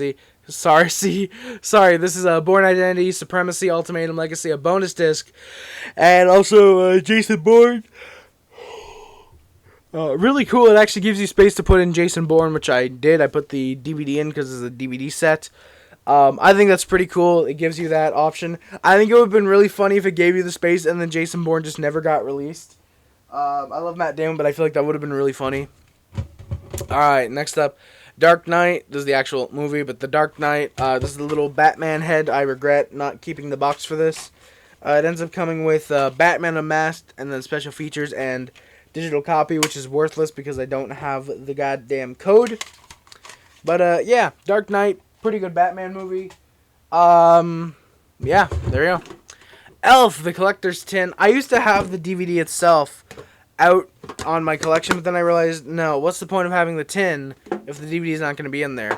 I think I got this Christmas in like 2010. It came with a stocking, which we unfortunately lost. It comes with like little Christmas to and from things. It comes with something else. I forget what. Is it just that? No way. It came with something else, I know. Obviously the DVD. But yeah, I think this was like $30, $40 at retail. I like it. It's a really cool tin. I like my Elf tin. I would like to eventually get to the point where, like, kind of like up here, like what you see with the figures and the pops. I would like to do that for the top of my DVD shelves, put all my box sets there. The issue is I know, like, one or two of them might fall, like, the Bourne movies, so. But yeah, like Elf, that would be a pretty cool one to put up there. Yeah. Next up, this is the one I'm going to put back right after I talk about it. But it's a Family Guy Blue Harvest. This was like $8 at Walmart, and I do not regret buying this. Not a massive Family Guy fan, but come on, it's pretty cool. You know, it slides out, and it's this big, gigantic pack. It slides open, and then from left to right, you've got training cards, 3D glasses, the actual DVD, which I for some reason opened or broke out of the seal. They give you a fucking T-shirt and a booklet. The goddamn T-shirt, which I think is a double XL or an XL. Yeah, it's an XL. So it probably wouldn't fit me. That could honestly probably go for like $12 at Walmart. So you're already getting a $4 discount on the DVD set because of that. The trading cards, honestly, like they'd probably charge like $15, $20 as a novelty for that. 3D glasses, whatever. And then the DVD itself could probably go for like $10 new. So yeah, I definitely got a discount, and anybody else who bought this definitely did. Yeah, and I still have the little sleeve on the back. So yeah, Family Guy Blue Harvest, that is a really, really cool box set right there. Not a massive Star Wars fan. I haven't even seen any Star Wars films. Or not a massive Family Guy fan, but it is a pretty cool box set. So yeah, check that out if you guys haven't yet. Blue Harvest, I've heard, is one of their best specials. And I believe it's their best Family Guy special is also what I've heard. So yeah, I'll probably check that out eventually, maybe. Fast and the Furious franchise collection. This has every single Fast and Furious movie, and by that I mean it comes with Fast and the Furious and Too Fast, Too Furious. Yeah, this came out when Tokyo Drift was just about to come out. Oh yeah, and then it comes with as well a bonus disc, which somehow fell out of its sleeve. I don't know how that happened. Yeah. Family friend gave this to us, and yeah, it's okay. I've heard these movies aren't amazing, but if you like stupid, cheesy race car fun or racing fun before it became really dumb action movie, they're okay. Some would argue this classifies as a collection, but I say it does because I don't have any. I can't put the movies individually up there anymore. Funny Guy collection on Blu-ray. There's Napoleon Dynamite, Office Space, Young Frankenstein. Some of you guys who were keen might have noticed earlier that none of these films were actually in the collection. That's because I officially put them in the. I put them back in the box set that they were in, and only one I've seen is Napoleon Dynamite. I thought it was pretty funny. It was a good movie. I'll probably check it out eventually sometime in the future. Office Space I've heard is pretty funny. Young Frankenstein I've heard is one of the best parody films of all time. Probably should watch Frankenstein first before I watch that, though. Ghostbusters 1 and 2. The fucking back of this thing is destroyed. I genuinely have no fucking clue how that happened. I've owned this for about a decade. I'll admit I only regret buying this solely because I could have gotten the Evil Dead 3-disc DVD set instead. And this is like still at Walmart's. Like I went there like 3 years ago and it was still there. So yeah, but yeah, no, I don't regret buying this. I remember seeing this a lot as a kid, and every time I look at the front, it's still nostalgic seeing the Ghostbusters 1 and 2 and the spine. I really like this a lot. And, yeah, and I just realized there's no French on this DVD, so that might explain why I really like this DVD set, too. So, yeah, Ghostbusters 1 and 2, it's pretty solid. The Godfather, the Coppola restoration, yeah, it comes with the thing that was on the back in the actual spine. It's got the first 3 DVDs, and then I believe it's called supplements. Yeah, supplements. Basically, that's a shit ton of special features. I've only seen the first Godfather movie. It was pretty solid. Really, really good. I liked it a lot. Gotta watch 2 and 3, and then 3, like, .2 or something like that. Like, there's an extended cut of 3, which probably doesn't make it much better. But yeah, I probably will check it out eventually. Next up, greatest sports films of all time. This came out in, like, 2003, probably, 2005. This probably came out right when Rocky Balboa was getting ready to hit theaters. But it's got Rocky, Raging Bull, Bull Durham, and Hoosiers. Yeah, so it's got 2 boxing movies, a baseball movie, and a basketball movie. Yeah, and by greatest sports films of all time, they mean the greatest sports films of all time that MGM put out, because this is an MGM only box set, like legit. They've all got the stupid MGM logo at the top. Well, not stupid, but I like the MGM logo, but you don't gotta put your goddamn logo on the top of the DVD. Yeah. I think this is like $3 at a pawn shop. Picked it up because why not? When are you ever going to see that again? Gridiron Gang, the football tailgate pack. I bought this from Giant Tiger. This includes a 6-pack cooler, which I don't know why I bought that. I don't know why I bought this. It was $10. I'll admit I kind of regret it, but hey, you know what? I own it now. I got to suck it up. Billy Madison and Happy Gilmore collection. This is another one I got for free from that misunderstanding on eBay. The DVDs are actually in English. Ow, that hurt. But yeah, Happy Gilmore, Billy Madison, both really, really funny movies. You guys saw, I think, both of them earlier in the collection. Maybe not Happy Gilmore. But yeah, Happy Gilmore, probably one of the best golf hockey movies of all time. Probably the best, actually. And then Billy Madison, really funny, guy going back to school movie. Really goddamn funny. I really like Billy Madison. Happy Gilmore's pretty good too, but Billy Madison just has, like, for some reason, a direct line to my funny bone. That's a quote Zombieland. Yeah. I also really like how they have the O in Happy Gilmore with the golf ball, and then the O replaced with an apple when you flip the covers. I'll admit that is pretty cool. I like that. I usually display this side when I'm putting it on my shelf, the Happy Gilmore side, because the other side has this, and I feel like that's usually meant to be, like, stored away, so I usually put the DVD like this. So yeah, Happy Gilmore, Billy Madison, that's pretty good right there. Oh, this is cool, the Jamie Foxx film collection. This was, I think, $10. It's got Ray, Miami Vice, The Kingdom, and Jarhead. It's got 8 discs, and if I can pull this out, that'd be really, really cool, without the discs falling out. Son of a bitch. God damn it, Ray. So yeah, basically it's got 3 discs of Ray Fuck Me. Not Ray Fuck Me, just Ray. It's not the porno version. But yeah, it's got 3 discs of Ray, Miami Vice, 2 for the Kingdom, you can't see the top there, and 2 discs for Jarhead. I think 2 discs for the Kingdom, yes, 2 discs for the Kingdom, and then 2 for Jarhead, so yeah. Basically, this is the action biopic collection for Jamie Foxx. I like Jamie Foxx, he's pretty alright. I'll probably watch those movies eventually, sometime, maybe. The Jurassic Park Adventure Pack, I regret drawing on the back. Yeah, I didn't know that Jurassic Park 2 was the Lost World for some reason when I was a kid. I was really, really stupid. But yeah, it opens up. It's really cool. It opens up, and then you got this really nice background. And then you got a little digipack where, you know, you got the first one, second, and third. That's it. Yeah, these are basically the special editions that released in 2004, 2005. Just released in like a digipack with a really cool opening. The Revenge of the Nerds, the Atomic Wedgie collection. This comes with 1, 2, 3. It's supposed to come with 4, but it didn't have the disc, and I went back in, so the guy threw out the fucking case. Yeah, I don't know why he did that, but yeah, he did. Sorry for that loud noise. Jesus Christ. Sin City, this is the recut and extended version. Bought this because it came with the book, and then it didn't fucking come with the book. It was only $1. I think I got like a bunch of movies at once. It was like this, Rocky Horror Picture Show. There were a couple other movies I got, but I got like a big lot of movies from this one guy, and yeah, Sin City was one of them. Like I said, for $1, very happy with that. Oh, here we go. This is really cool. Evil Dead 10. Actually, fuck, Evil Dead should have been somewhere around there, but the Evil Dead 2.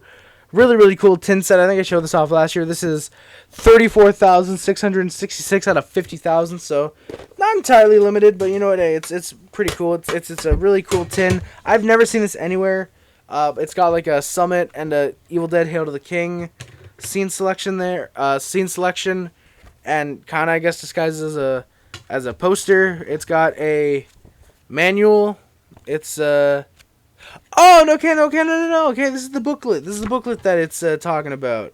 Yeah, it's the booklet where it's got like a bunch of it's like okay, yeah. So it's basically talking about like a bunch of info from the movie and stuff like that. And then the DVD comes in a DVD CD case. Yeah, that's right. They don't even give you a standard DVD case, which is weird for a limited edition release because I feel like most of them always give you a standard DVD case, but this one just didn't. So yeah, that's kind of surprising. But yeah, Evil Dead 2 tin. I think this was, I want to say $3. I want to say I haggled down from $5 to $3 on that. Probably could have just paid the $5, but yeah. And then this one I haven't shown off for a while. I haven't shown this one off for a while. Extremely limited edition right here. Oh, what the fuck? Oh, fuck me! Son of a bitch, fuck. God, okay, well this is fucking up, so I'm just gonna show it. Ghost Rider. Yeah,